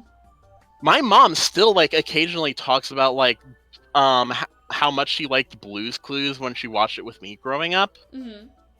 And that's the tell that Blue's Clues was a really good show. Mm-hmm. And it really sucks that that kind of, like, children's programming isn't a thing that's really tackled, because children are seen as a market to appeal to rather than actual fucking people. Yeah. Like people portray believe children to be a lot, like, very stupid, when in actuality they're not as dumb as we all keep thinking they are. Right, like, don't get me wrong, kids do a lot of stupid things. Yeah. I was a kid once. I would know. Yeah. But at the same time, we also know that we weren't that dumb, though. Right, like, there's a reason why so many of the TV shows that were released back then that we're currently talking about now in a very, very fond way Mm-hmm. were, like, shows that deserved the positive recognition they got. Mm-hmm. And a large part of that was because the people that cared about them gave a shit. Like, there was love and care put into them. like, I want to put this into perspective for you, because, like, I've mentioned Britt Allcroft before. Yeah. And bless her soul, because Britt Allcroft actually died at the end of last year. Oh, bless. But she worked really hard to make Thomas and Friends a reality, Mm-hmm. going so far as to mortgage her house to get the show funded. Oh, really? Yeah. She and the Clearwater Pictures crew really gave a shit about what they were making. Damn. That's commitment right there. I have to admire that. Yeah. And that's unfortunately not the kind of commitment that's, like, well respected present day by companies like Nickelodeon, Cartoon Network. No. You name it. It just says, like, that sort of, like, dedication to a show, especially a children's show, let alone, because nowadays people don't really, like, most companies, I would probably say most American companies specifically don't really, like, view children's show as an opportunity to not just, like, you know, be entertaining, but also be a learning opportunity for everyone, not just for children. So people in most companies be like, I don't see the appeal. How is this going to make me money? Money! Where's the money? It's like, dude, it's an opportunity for other people. Why would you not see that? But that's because they don't see, that's because they only view the value if it can appeal cash. Exactly. And that really sucks too. Mm-hmm. I have to admire the creator though, because like to mortgage your house for your show, that's like you're really throwing like everything to let this dream come true, and that's again admirable. Yeah, she really, really cared about what she was making. And it sucks because when Magic Railroad bombed, she got forced out of her position of leadership at her own company. Sometimes a show is good because of representations of characters in certain situations while keeping a great formula and making sure their target audience can understand and learn the theme to episode. But sometimes when shows are popular and air rebooted, they can lose this spark that makes them unique. Do you think it's a recurrent issue, and how could it be fixed? It could be a way to change the formula, keep the original meaning intact. Hopefully it makes sense. If you want to answer this first, you can, by the way.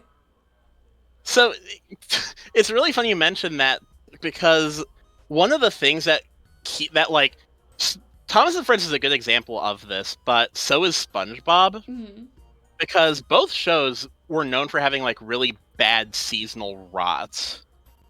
Yeah. SpongeBob having infamous episodes like the Splinter, and Thomas becoming a formulaic 3 strikes you're out sort of episodic sort of show. Yeah. But the thing that really brought both of those shows back to being like more renowned today was when both of them brought people in that knew the material they were working with. Because towards the end, because like around like the Sponge Out of Water movie, they brought Steven Hillenburg came back to work on SpongeBob, and it was something that he did all the way up to his death. Towards like 2018 or 2019 or so, somewhere around that.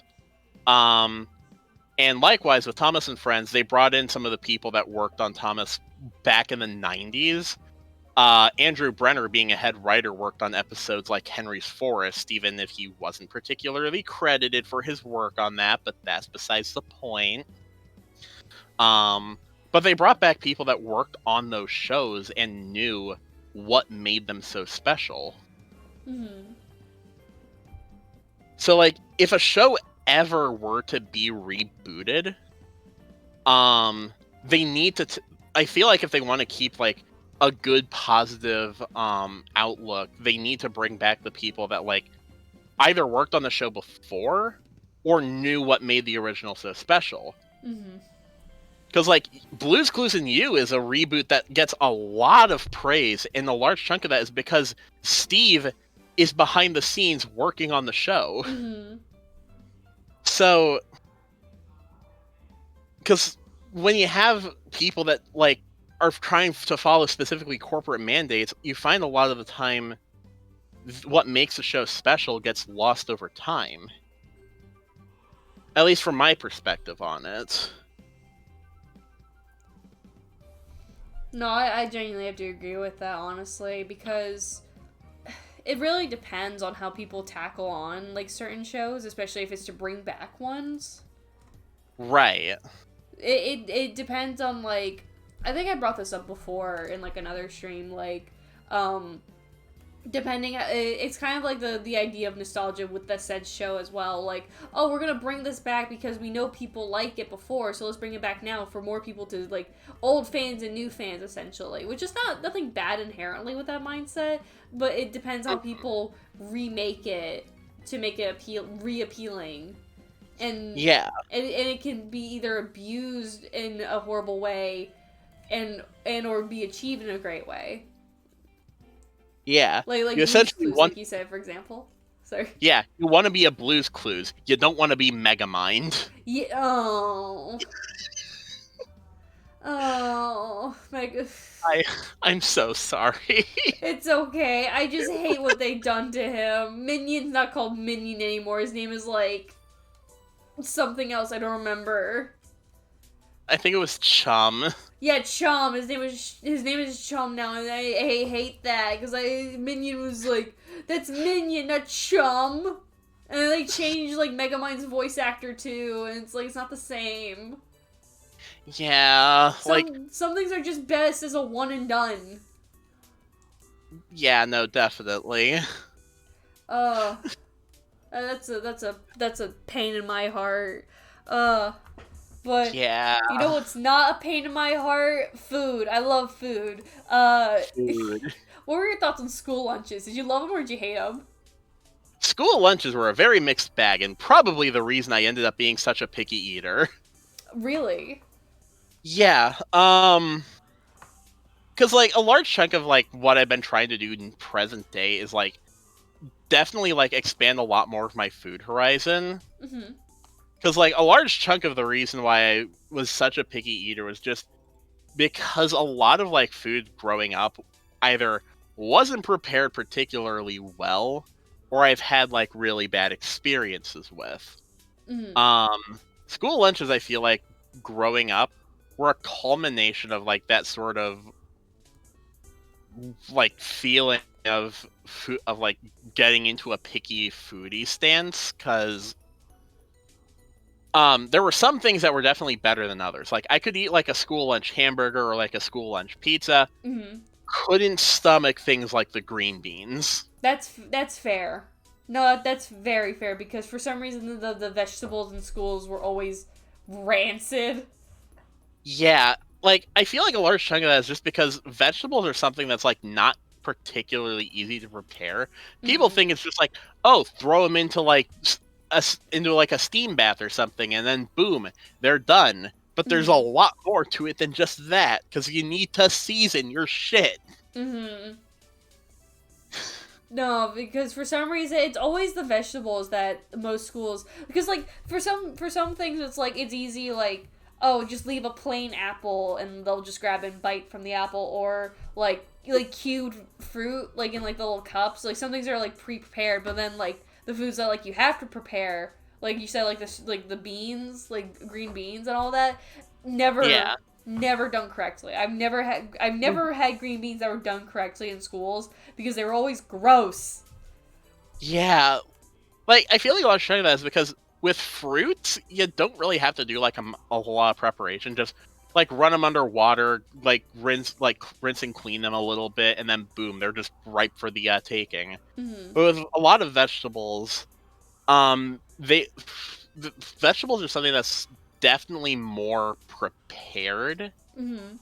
And it has like a lot more steps to like get that thing to an edible point. Of course, you could probably eat like you can eat things like celery or carrots raw. I do that on the occasion. Mhm. Um, I prefer raw carrots over cooked carrots actually, No, me but too. you get to things like broccoli or cauliflower or dare I say Brussels sprouts that are like foods that are notorious for not being particularly liked, and it's like are they not liked because they weren't cooked properly or because you generally don't like them? And that's sort of what I'm trying to figure out with myself, because I'm trying to figure out like do I not like this food because it wasn't prepared well, or do I not like this food because I genuinely don't like it? Mhm. It makes like a conflict in your head because you don't know if it's like if it's the food itself or just how it's prepared because sometimes how someone prepares the food it can inherently ruin someone's view on the food. Mm-hmm. So no, that's very fair. Was there Yeah. any specific school foods that you like though, like a favorite? School pizza was a big one. Like that one was always like the Yes. go-to. Hmm. Um, a lot of stuff in regards to like sandwiches were also generally like things I would go to. Like These sandwiches or would be like chicken like patties. chicken patties were some of them. Hmm. Hamburgers were some. Hmm. Uh, I could go for like a peanut butter jelly on occasion too. Hmm. Um, there are also some like few and far between foods. Uh, I did eventually get around to like the General Tso chicken at my school. Hmm. Mostly for like the chicken and the rice, but like that's fine. I didn't even know like my school didn't have like general so I'm trying to think I always had like the same things like just the chicken patties or like like pizza. Very Hmm. rarely my schools really like really change things up honestly. Yeah, my school did a fair amount of changing up because like this like they would have like pizza every Wednesday, Hmm. but you could go like a month or so without seeing like one specific food item. Mhm. It was wild. No, I mean it's interesting to hear from other people's like schools to see if it's relatable or not. So, Yeah, like mhm. I want to believe that it could be like a situation of which where it's like this location of it could be like a factor to it. But I Yeah. grew up in the middle of like actual nowhere. I'm surrounded by corn on 3 sides of my house. Uh-huh. So it's like, how much of location is really a factor in that? Probably a really big factor for a lot of people. Yeah, probably. I mean my high school is like a lot of money in debt, so Mhm. That's also probably a big portion to how much the school can afford. yeah, definitely. Uh, well, moving on from school food, what was your favorite fast food restaurant as a kid, and does it still hold up to your tastes? Um This one's a little bit of a mixed question because in terms of like flavor, I preferred Wendy's over McDonald's, but also on the other hand, McDonald's had toys. Did you only go to McDonald's for the toys? I went to McDonald's only for the toys. That everyone only goes to McDonald's for the toys. Yeah, because it was the only restaurant that offered toys in like their kids' meals. Well, there was like Burger King. My local Burger King, I don't think did that to my Really? knowledge. I went to the Burger King. I went to the local Burger King like a couple times as a kid, but I never saw anything in regards to like toys they had. Mm. Like maybe it was just like the Nagito Kameda level of luck where you go in and conveniently there's just nothing there at the time. Mm. And it's like the times where there's nothing there are the times that you just so happen to be there. Yeah.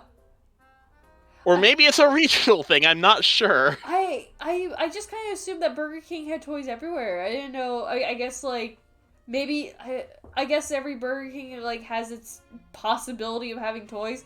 I just know like going to McDonald's for the toy was my one thing because they would change their toys every it wasn't every week, it was every like month or so.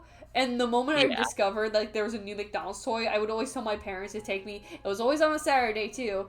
Please, let's go to McDonald's to get the toy. So they would take me to like I owned a lot of McDonald's toys as a kid. Majority of my childhood toys were McDonald's toys, and if I were to probably go like sift through entire lists of like McDonald's toys, I wonder if there's like an online Wikipedia of every single McDonald's toys, so I can go through them and be like, yeah, I had that one and that one and that one.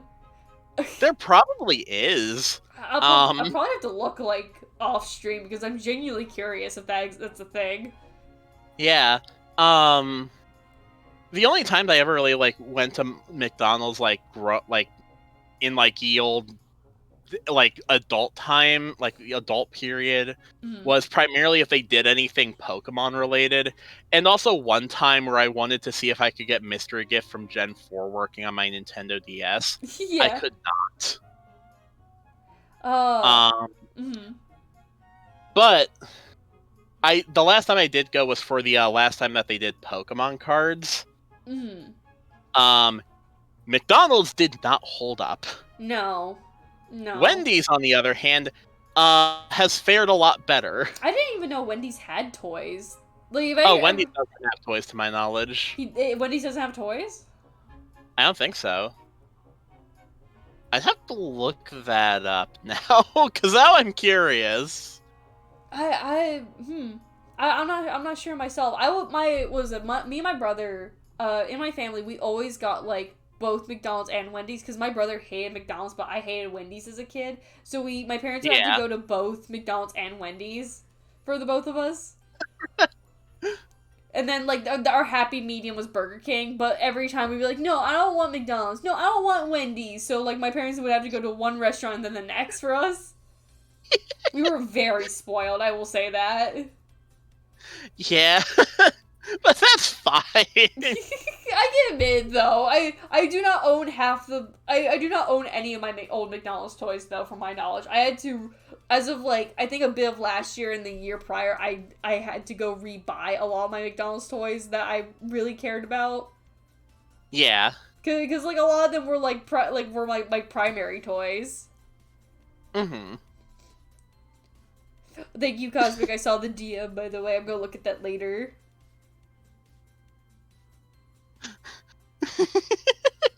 But no, yeah. Everyone knows the one thing. Fucking McDonald's only for the toys.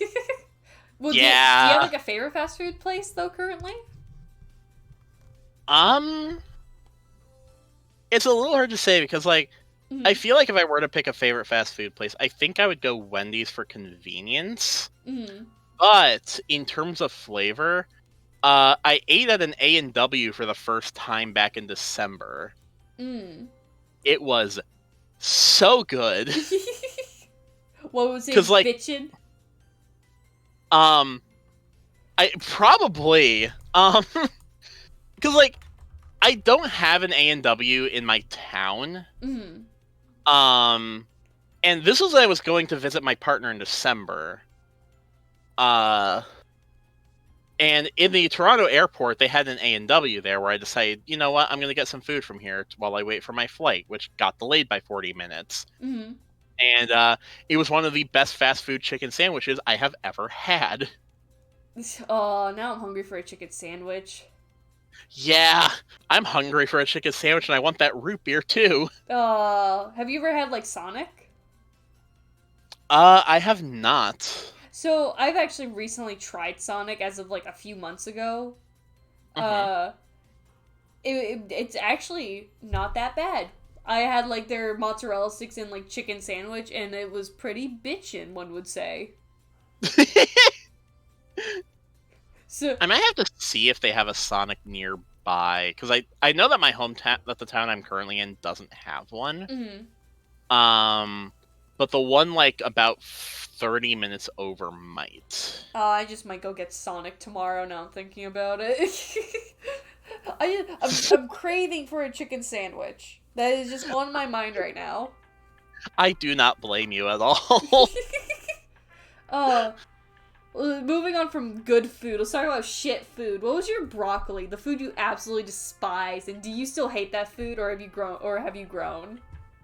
Are you ready for a very big surprise? I am ready for a very big surprise. Ice cream. What? When I was growing up, I did not like ice cream. Are you like lactose? No, I'm not. I am not like Lucky. I am not lactose intolerant. But like, I don't know if it was just because of like the really cold sensation in one's mouth and like everything else I had eaten up to that point was like lukewarm to hot. Or whether it was the fact that the place that we went to get ice cream from put sprinkles in it, and those were like a textural nightmare for undiagnosed autistic little me. Okay, I mean, that would ruin it, probably, yeah. But, like, I would not touch anything ice cream related for the longest time. So what changed? I have no idea. I think it was working at a milkshake stand as a 4-H club member, and then thinking to myself, man, these look really good. I want to try one. And then I got one. I got a milkshake, and it was delicious. Well, what's your favorite flavor currently, then? It depends. In ice cream, it is cookies and cream. In milkshakes, it is strawberry. Really? Yes, I've picked the gayest of the milkshake flavors to pick as my favorite. It's not as gay. I don't hear many people say that they like strawberry. Strawberry is usually like the flavor people like the least, from my knowledge. Oh, I love strawberry. No, more power to you. I don't hate strawberry. I'm more of a vanilla person myself. Oh yeah, vanilla's a second choice for myself personally. That's so interesting though that you didn't like ice cream as a kid, really? Yeah, you'd never believe it because it's like, man, if I see ice cream, I'm gonna probably go for it. But it's like, way back when, I despised it. Really? That's so weird. I mean, like, how often did you, like, get a chance to eat ice cream as a kid? Growing up, there was so you're familiar with like with like those like local like ice cream stands, like ice cream places that you see at like a park or something. Mm-hmm. There's one of those in the town I went to school in. Mm-hmm.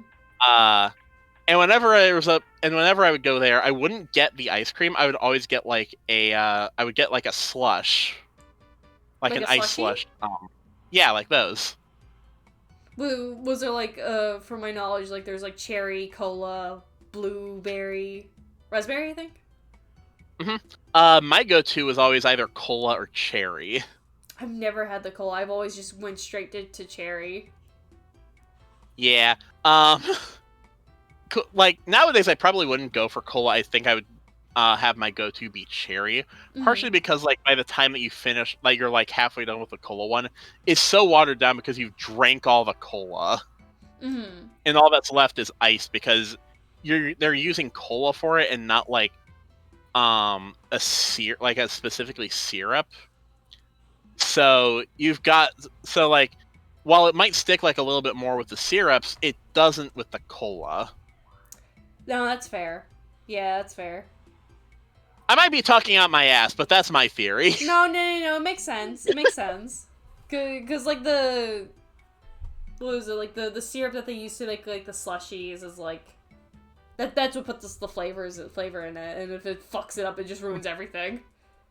Yeah, no, definitely. Mm. Okay. Again, I'm just usually ice cream is just like every little kid's like favorite. That surprises me. I was a weird kid. I mean, no, you're valid. You're valid. I'm just surprised. Like you said, this was going to be like a surprising answer. I'm surprised. Well, moving on from least favorite food, what was your comfort food as a kid? Does it still bring you comfort or otherwise? Definitely mac and cheese. Was there a specific way of how it had to be made? So growing up, I primarily like went off of the boxed mac and cheese because like that's what my dad would make. And like the way that he would do it was he would drain the pasta noodles,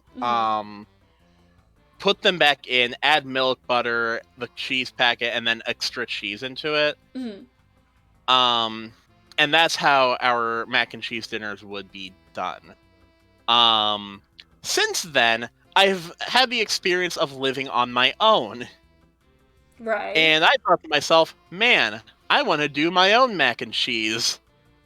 So I found recipes for it, and I had like a go-to recipe going into college. And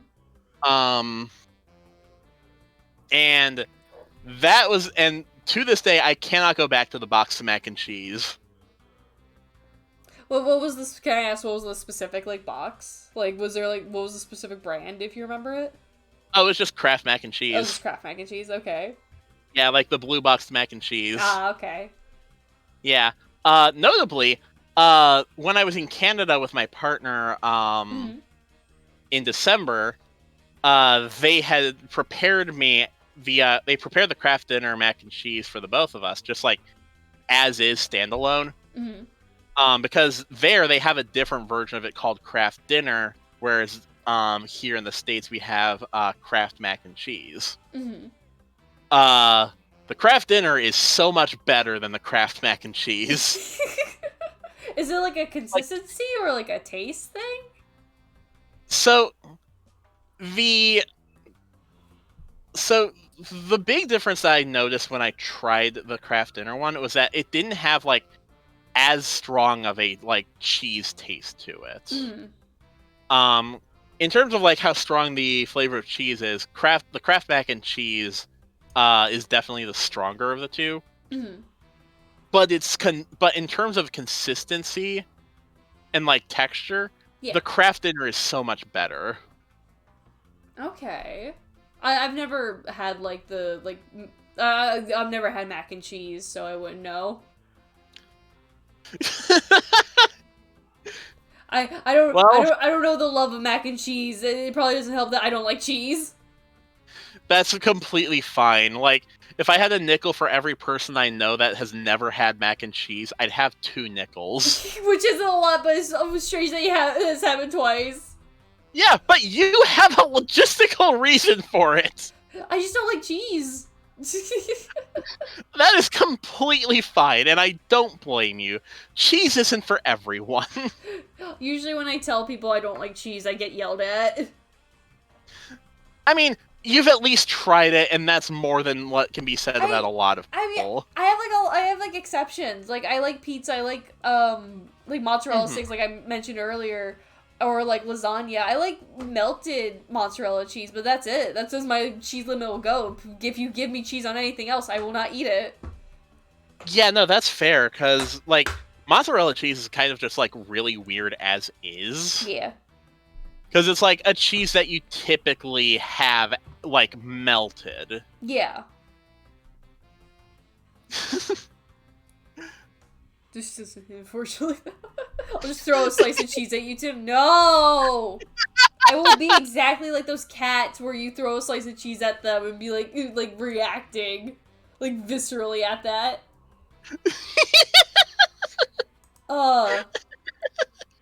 But if I may move on from food into some more personal questions, if that's alright with you. Oh, yes, of course.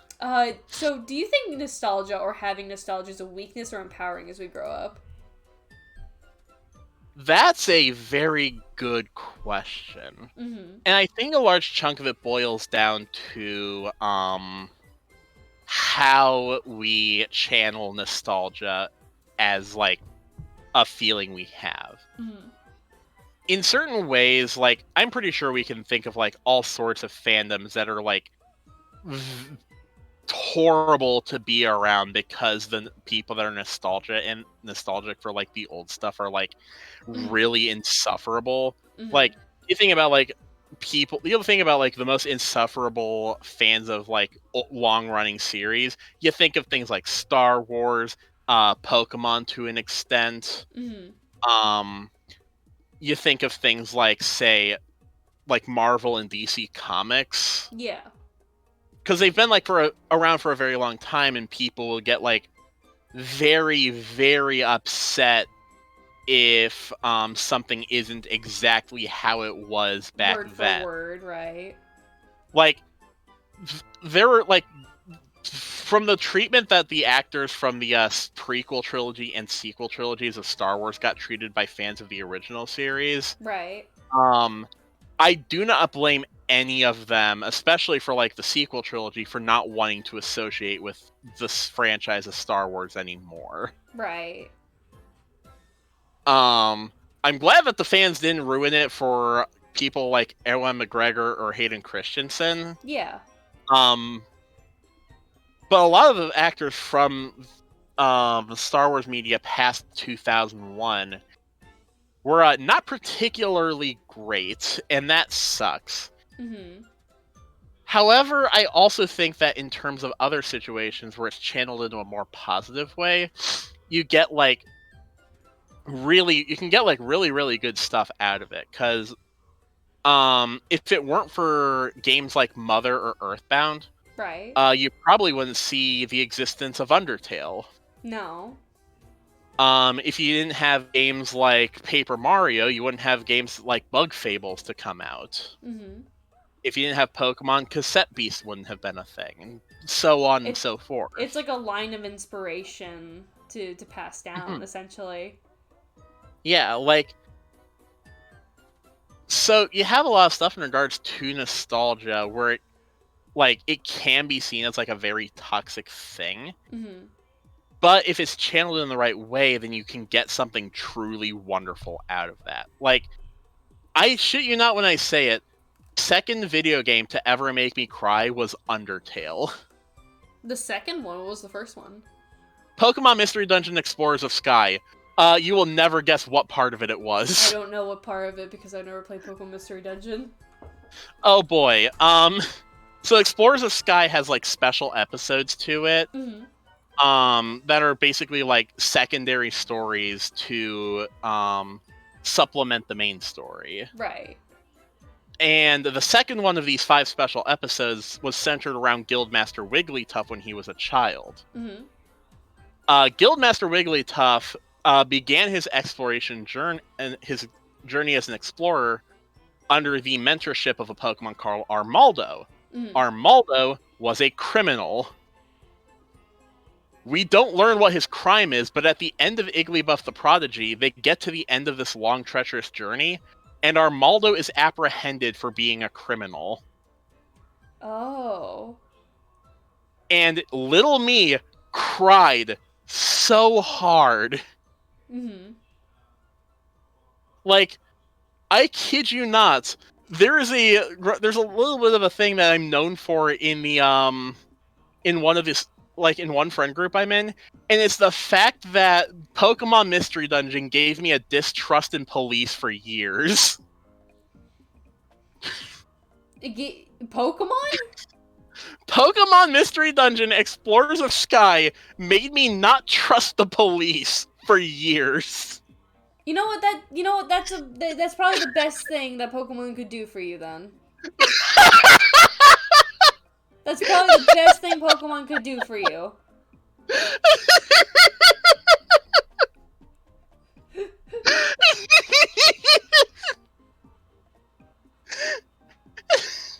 It's so fascinating of a story because it's like you expect a story about like, oh, this game's like touching moment in the climax where like the partner Pokemon loses the person that gave them so much confidence, and it's like, nope, it's the story where a fucking bug gets apprehended.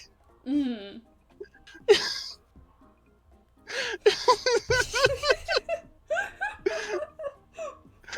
Go to my current damn naughty.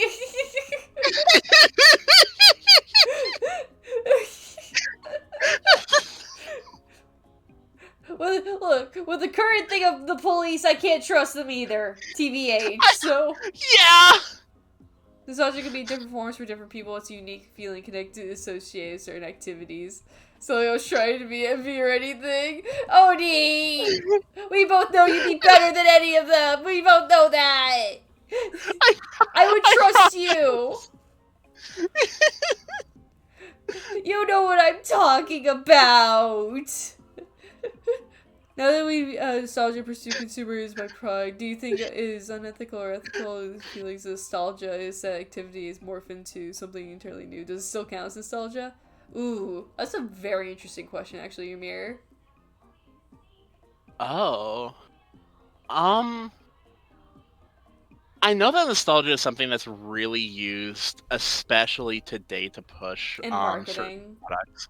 Yeah. Like, that's especially how the Megamind reboot was marketed. Mm-hmm. And, like, I feel like there's a bit of a line between, like, whether something is okay and not okay in regards to, like, how they're marketed.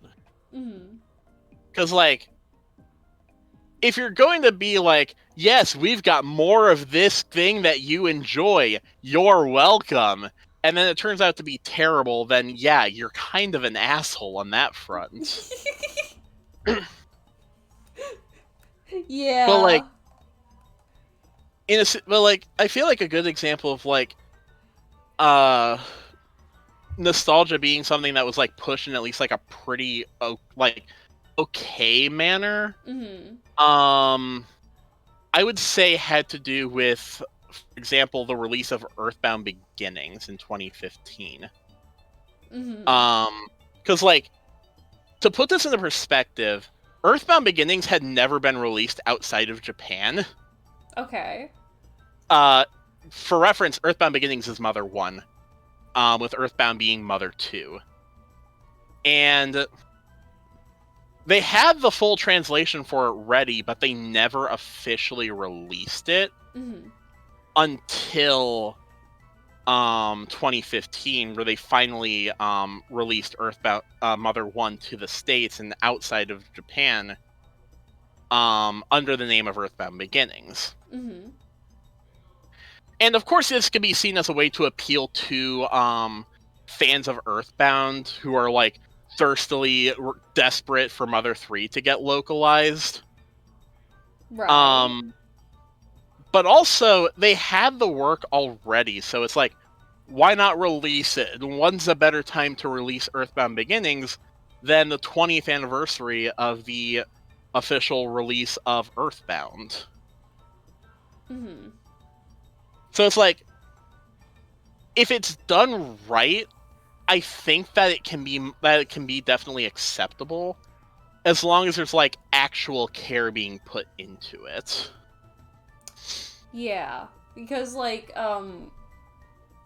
with like certain shows like how we previously mentioned, like putting care into it, like the Blue's Clues and Fairly Odd Parents reboots we mentioned earlier, there was obviously a lot more care and love put into those as a comparison to like other shows that are obviously reboots, like Ben 10 for example. I would say is probably a not so good example of like a show that had quote unquote love put into it when it just doesn't look right. It doesn't feel right. It feels Yeah. not like the original content. And like Teen Titans Go, I feel like is a good example of like not like appealing to nostalgia right either, because like whenever they would reference like The old mention show. of the show, Yeah. the create like they had like specifically episodes dedicated saying fuck the old fans. Yeah. Which is like, don't do that. It's hurtful. It's a bit hurtful. Yeah, they had several episodes like that, and consistently they're always the worst ones. Yeah. It's stuff like that that makes the show Teen Titans Go unlikable for some people. I don't like the show that much because it's just not appealing to me at all. The art style is obnoxious to me, and it's just not funny.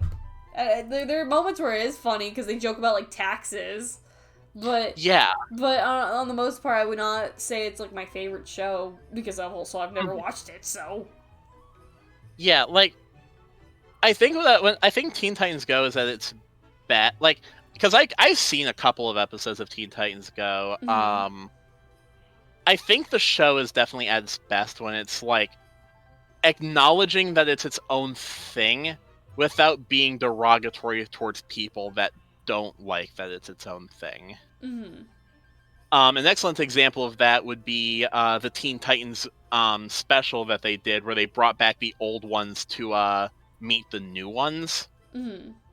Because that one felt like they were like actually trying to be respectful towards like what came before.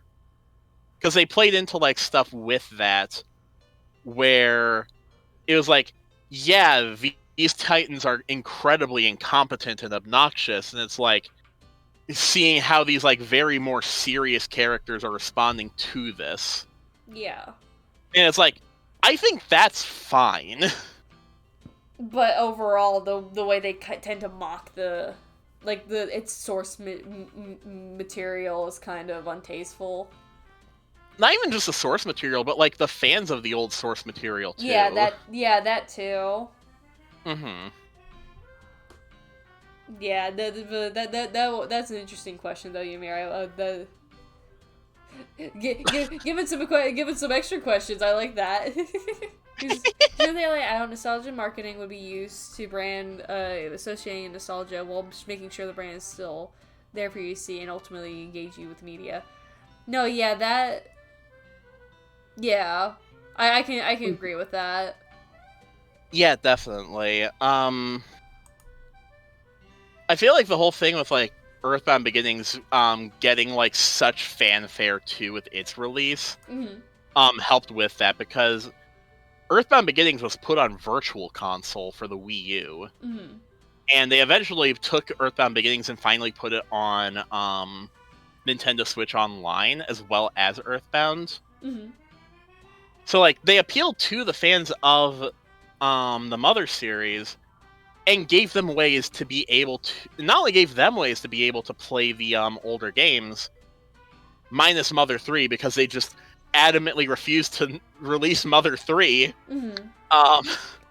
But at least for like Mother 1 and 2, they've given opportunity. They give not just old fans a way to play them on newer systems, but newer fans the way to be able to enjoy them as well.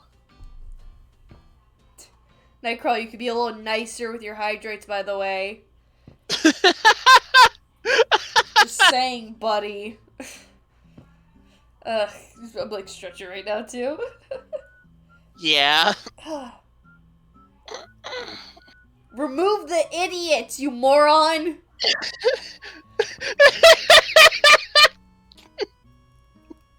Thank you, Cosmic. Ugh. Now that I've hydrated, asshole. I'm gonna ask my next question for you, Nate. Mm-hmm. Please, goodness, yeah, okay, yeah, okay, Nightcrawler, I see you. I'm watching you. Nate, what was your thing as a kid? Was it art, gaming, writing, or any of the sorts? And how's that hobby or skill developed with the years? And how would you compare it to your younger years? I had a really big thing for art way back when. Mm-hmm. Like, way back when, like, I grew up in, like, that really weird time period of YouTube where YouTube poops were, like, the really big thing and, like, yield sprite animations and stuff like that. Mm-hmm. My mom didn't particularly like that, but you know what? Fuck it. We ball. We ball. We just simply ball. Mm-hmm. And, I would spend, like, a lot of time when I was younger, basically, like, drawing what you could probably consider, like, an HD remaster of, like, sprites from games like Super Mario World or the Kirby series or things like that. Yeah. And this is a thing I did a lot, like, from, like, 3rd or 4th grade all the way to senior year. Mm-hmm. And it was a thing of which where I went to college primarily for. I actually went to college specifically in the game design department. Mm-hmm. But a lot of that involved things like 3D modeling, which I didn't particularly like using the program of Maya for. Mm-hmm. Don't get me wrong, I like doing a lot. I like doing a lot of the 3D modeling stuff. Fun fact: the locomotive Stepney that I showed you. Mm-hmm. One of the projects we had in a 3D modeling class was we had to model a train. Okay. And we were given 4 options to do so. 3 of them were like your standard like American steam locomotives. Mm-hmm. But you could also do a 4th option of submitting one for approval. Okay. Like, what do you mean, like, approval? Well, essentially what you could do is you could look up like steam engines that you liked or like wanted to do that weren't the 3 provided. Mm-hmm. And so long as you were able to get like enough reference images for it, the professor would straight up allow you to make that as your locomotive. Oh. Yeah. So I went out of my way to think and thought to myself, hey, Thomas and Friends has a lot of engines. I could probably use some of the ones that they're based off of as my project. And I looked at Stepney, I'm like, hey, this is a real engine that's basically perfectly accurate to its basis. Can I use this? Because I have a lot of reference images. And my professor said yes. Mm-hmm. I never got to finish the 3D model of it, but that was mostly just because of things that happened in 2021. Mm-hmm.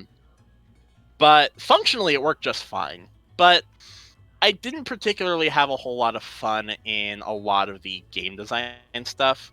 So I swapped my major from being specifically in game design to studio arts. Mm-hmm. And I feel like a lot of the improvements I made are thanks to a lot of the classes that I did. And like I did a lot of classes in regards to like art stuff, photography, illustration, digital art, concept art, 2 life drawing courses, Mm-hmm. things like that I feel like definitely helped with a lot of my improvements. And by golly, it really shows because from the Pokemon art collab that we did in 2023, if you were to look at my trainer Sona then to my 2024 one, the difference is night and day. Mm-hmm. In fact, one of the things I was very much praised for by my professor in specifically like the digital art classes were my selection of color. Mm-hmm. Because like all the other people in my class did like very like moody sort of like settings and stuff like that. Right. And in like most of the art classes I did, I was a major standout in the fact that I did like the exact opposite of what other people tended to do. Really? Yeah. That aforementioned train 3D modeling of the train, I was the only one who did their own version for it. Ooh. I was the only one who went, I want to do my own thing for that project. And likewise, for all the stuff that I did in concept art and illustration, Mm-hmm. While everyone else had like very like moody and serious settings, I used like very vibrant colors and shit like that.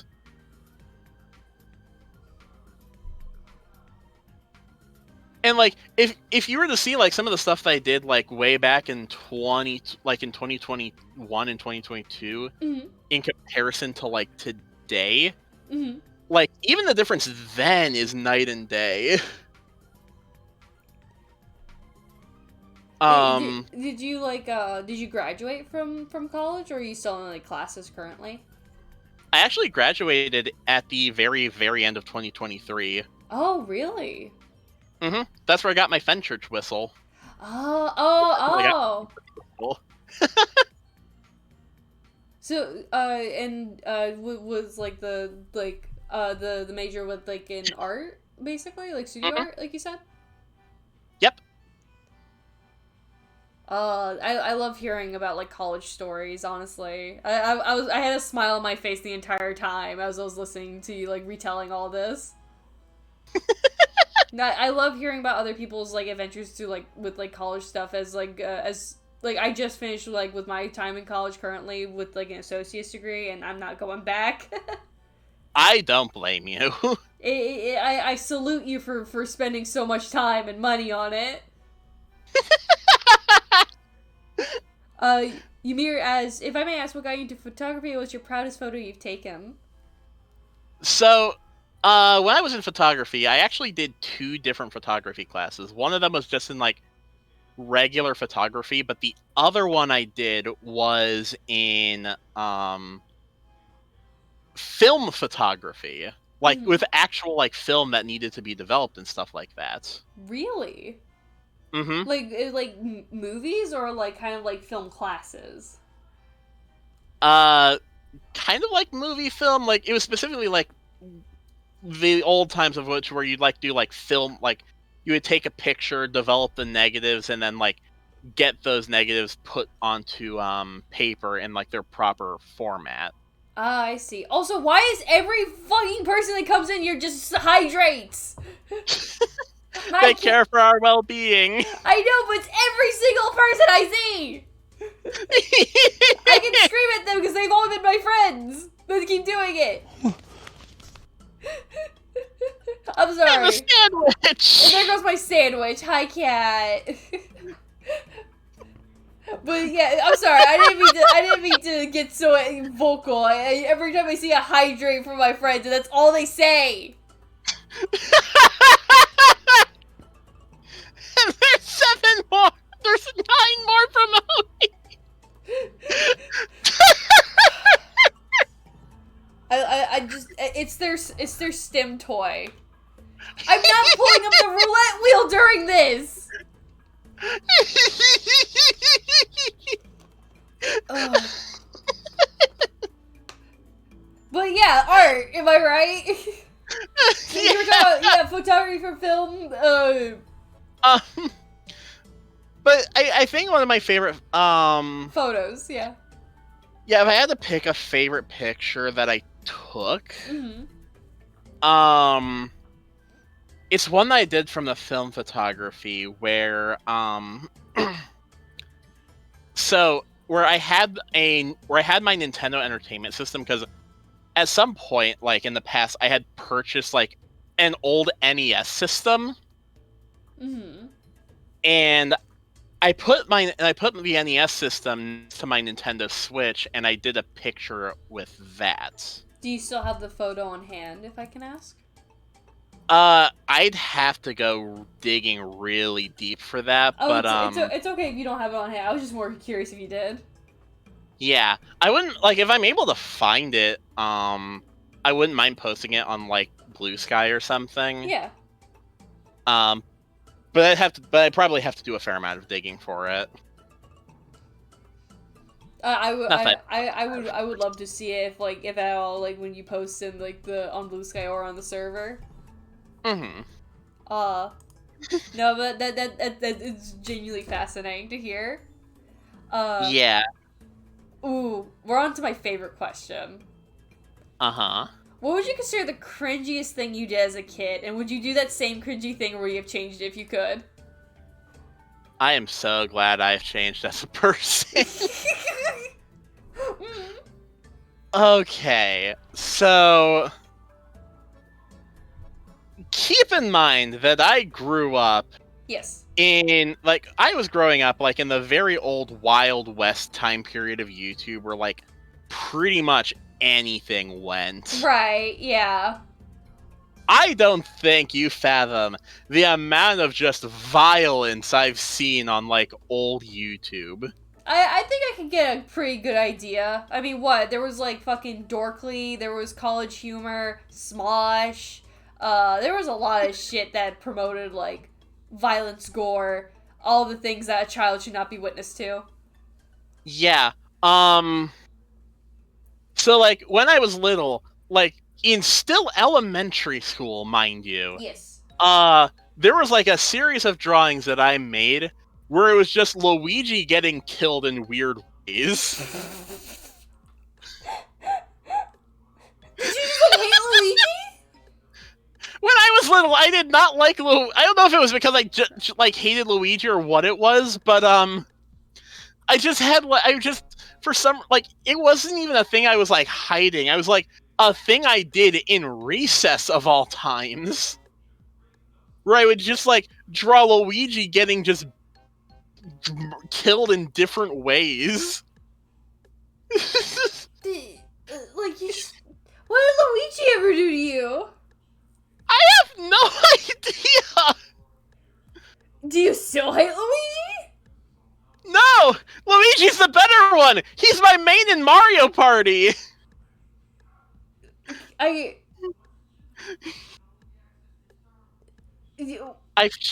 changed as a person. I'm not one to judge. I'm more or less just confused as to why it was Luigi of all characters. I mean, you're talking to someone who was into creepypasta as a kid, and like I drew like all sorts of violent things as like a child. But I'm just like I never drew anything of like specifically of a character like Luigi. So I'm just so curious as to like, it was it because he was green or something, or he was taller? I think it was just because I liked Mario better because I had New Super Mario Brothers DS growing up, and I wanted to play Mario World. And just like I was like, who is this green motherfucker?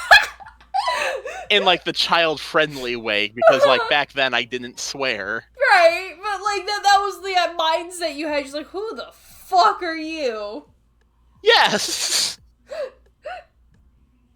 And just from first seeing Luigi, you just knew you hated him. Like you needed that motherfucker dead for real, for real. I remember distinctively one of them being Luigi was thrown into a shark tank. I have to ask, did you watch like a YouTube video called like 7 different ways of killing Yoshi? That was probably a big one. That was probably like your inspiration. It was probably one of that. Like, I know that there was one of them. You know what I'm talking about, right? Oh yeah, definitely. Like with the plush Yoshi. Yeah, like there were also a couple of other like sprite animation ones, like Luigi wants a burger, where like he gets upset that he can't get a burger and then just pulls out a shotgun and shoots Mario. Oh yeah, no, I know that sort of stuff. Yeah. Or the Luigi jingle bells where he just threatens to stab him. Yeah, for some reason a lot of like there was a lot of weirdly violent ones featuring like the Mario characters. Like yeah.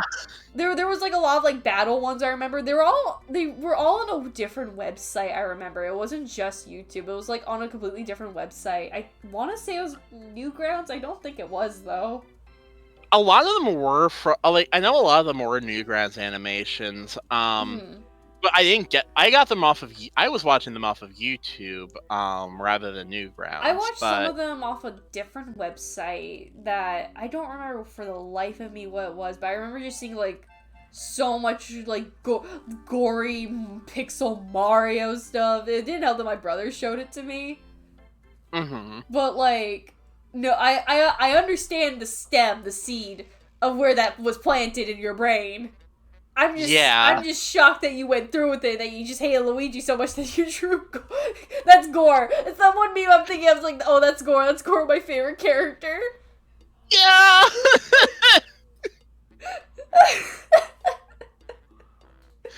I have since grown and changed as a person, though. Nowadays, I draw Homer Simpson as a pickle. Go back!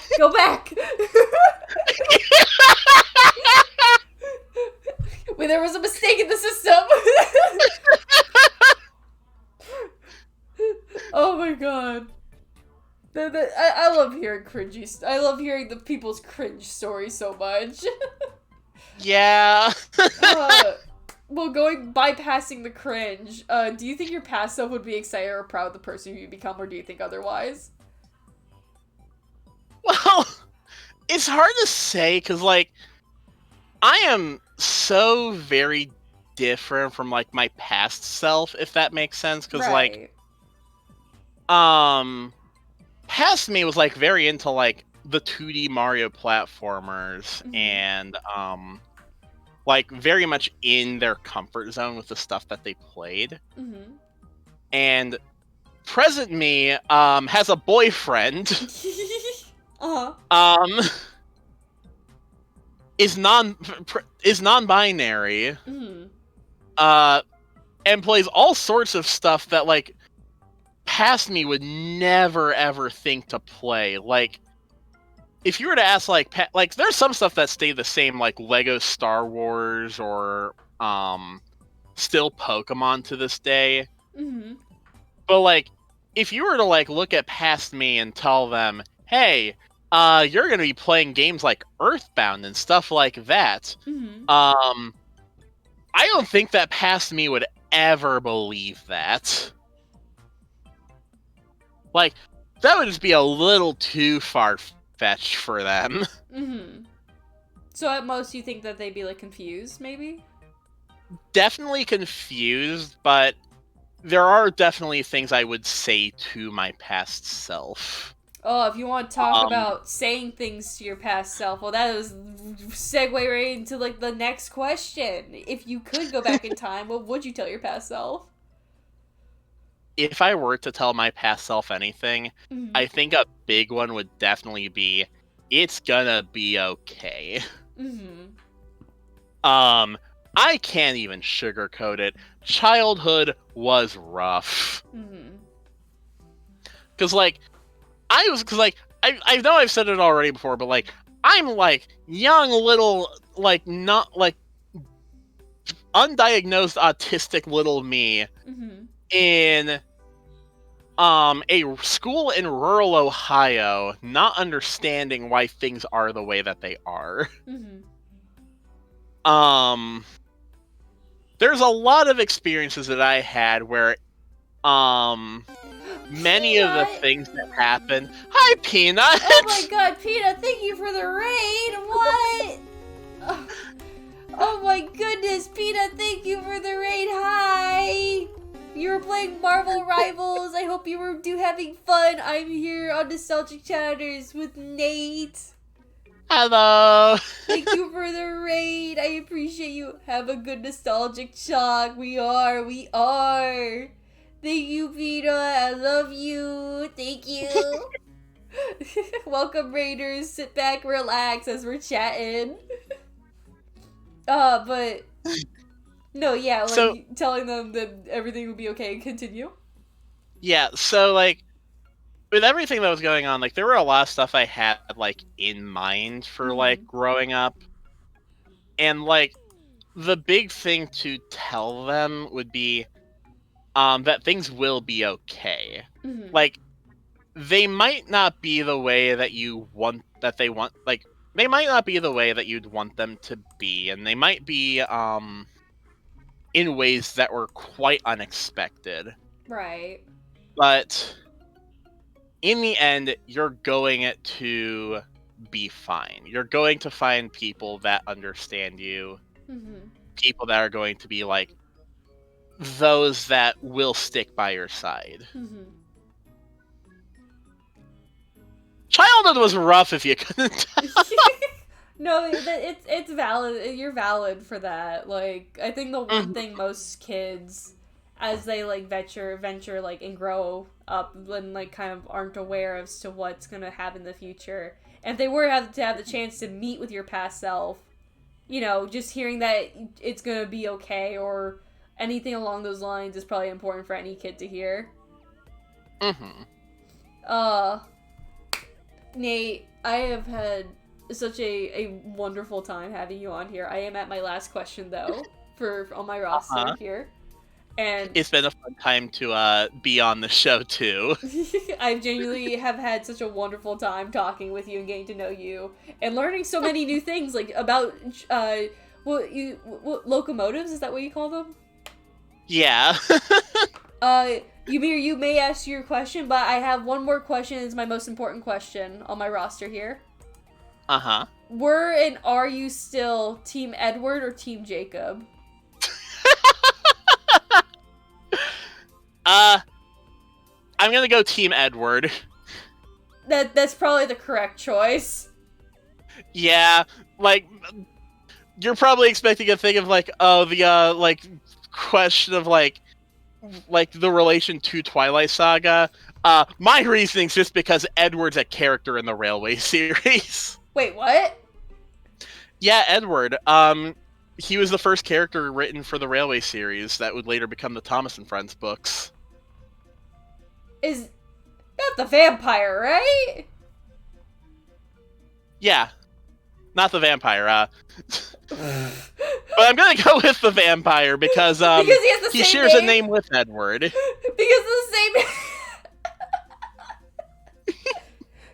You managed to circumvent Twilight back to trains. That's amazing. How did you manage to do that? The inner machinations of my mind are an enigma.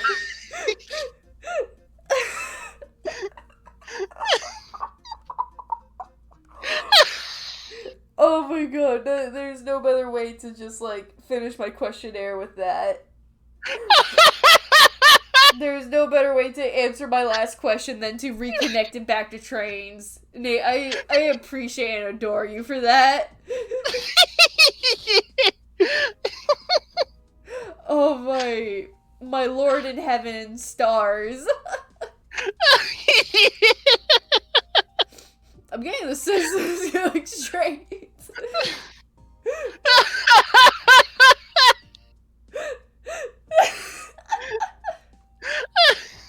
Oh my god. Everyone has different lives, which are all unique and very individual in their special ways. Lives have ups and downs, some of them the darkest, some of them are exciting times. Of everything you've experienced, felt, seen, what was the one thing in your life that you hold close to yourself and that were your turning points in your life that made you who you are? I would say that the one thing that I hold close to myself is the belief that anybody is capable of change. Because, like, I firmly believe that anybody is capable of changing for the better, but they have to be willing to take the steps to change and grow as a person. Some people are very willing to do that. That's something that I've been like working on with myself a lot. Some people are too into themselves to be able to change as a person for the better. It all like everybody has that ability to change. They just need to make the initiative. No, that's a. I would say that's a pretty like, a very honest answer. I will say if people want, I do agree with that. If people want to make that change, they have to like really go into it, and I also believe that people are capable of change. Yeah.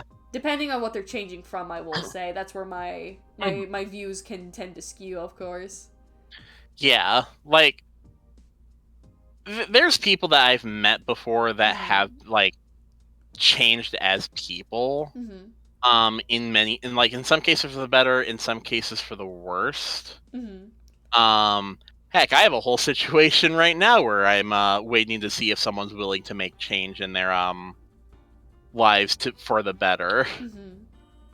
And it's a wait and bated breath as to whether they're willing to make a lot of those changes. Because making the change means making an effort. And there are simply some people who are not willing to take that effort or like take that chance. So it really depends on like the person. I'm sorry, I didn't mean to interrupt you. Oh no, it's okay. It's okay. I can't get over your Twilight answer though. Oh my god. No, but Nate, thank you for joining me today, though. Yes, of course, absolutely. I love that the idea of this just being a whole thing of I apologize for what's on my TV. It's okay. It's kind of funny because like a lot of this has largely been like me giggling and talking about trains for like an hour or two. It's been almost 3 hours. Yeah. No, but that was to be expected. I knew when I saw you signed up for my like on the roster, and you got spun on the wheel. I'm just like, am I gonna expect a lot of trains for like a good few hours? And I told myself, I want to learn new things, and I like Nate, so let's do it. I'm glad that I've liked here. I'm glad to have you here. Let me see if the shout out thing works. Yes, it does. So if you guys have not checked out Nate on either of their Blue Sky or Twitch, do check them out. They're very talented and very silly, as you can tell. And if you want to learn more about trains, go check them out. I have a lot of stuff that I'm planning on working on in the near future. Which I'm excited to see from you. Yeah. I am going to set up a raid. Let me go kidnap a username to go send my beautiful people off to. Black roulette. No, I'm not pulling up the roulette table. I am not pulling up the roulette table. For the love of God, stop asking me to pull up the roulette table. Oh my god, I swear, setting up the stream avatars thing was a giant mistake. That's so awesome! Endearing! You best friend! So you're a bestie, aren't you? I love you! Friend! Pookie! I have no idea if you can hear the TV, by the way. Oh no, I can! Oh, okay, that's great. That's great that you can hear the in-screen music, I can hear the TV! I'm glad that you can hear my TV. I love to see good friend Pokey. Oh my god! But for my chatters, my viewers, I am gonna send you off to Smooth Brian's channel. Brian is currently playing. Oh, Majora's Mask. Ooh, I need to start playing. Okay. Yeah, let's go. Let's go. This is my viewers going to go raid.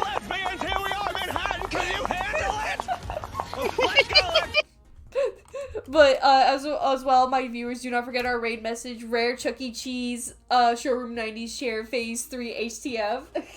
And for tomorrow's stream, I will be having another chill stream where I will be working on some stuff and you guys will be joining me. and just kind of vibing.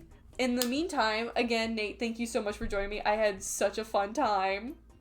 Yeah, definitely. This was very fun to spend time with. I'm really glad that you accepted to join here. Yeah, I'm on the same show as Salty DK Dan. You can cross that off your list.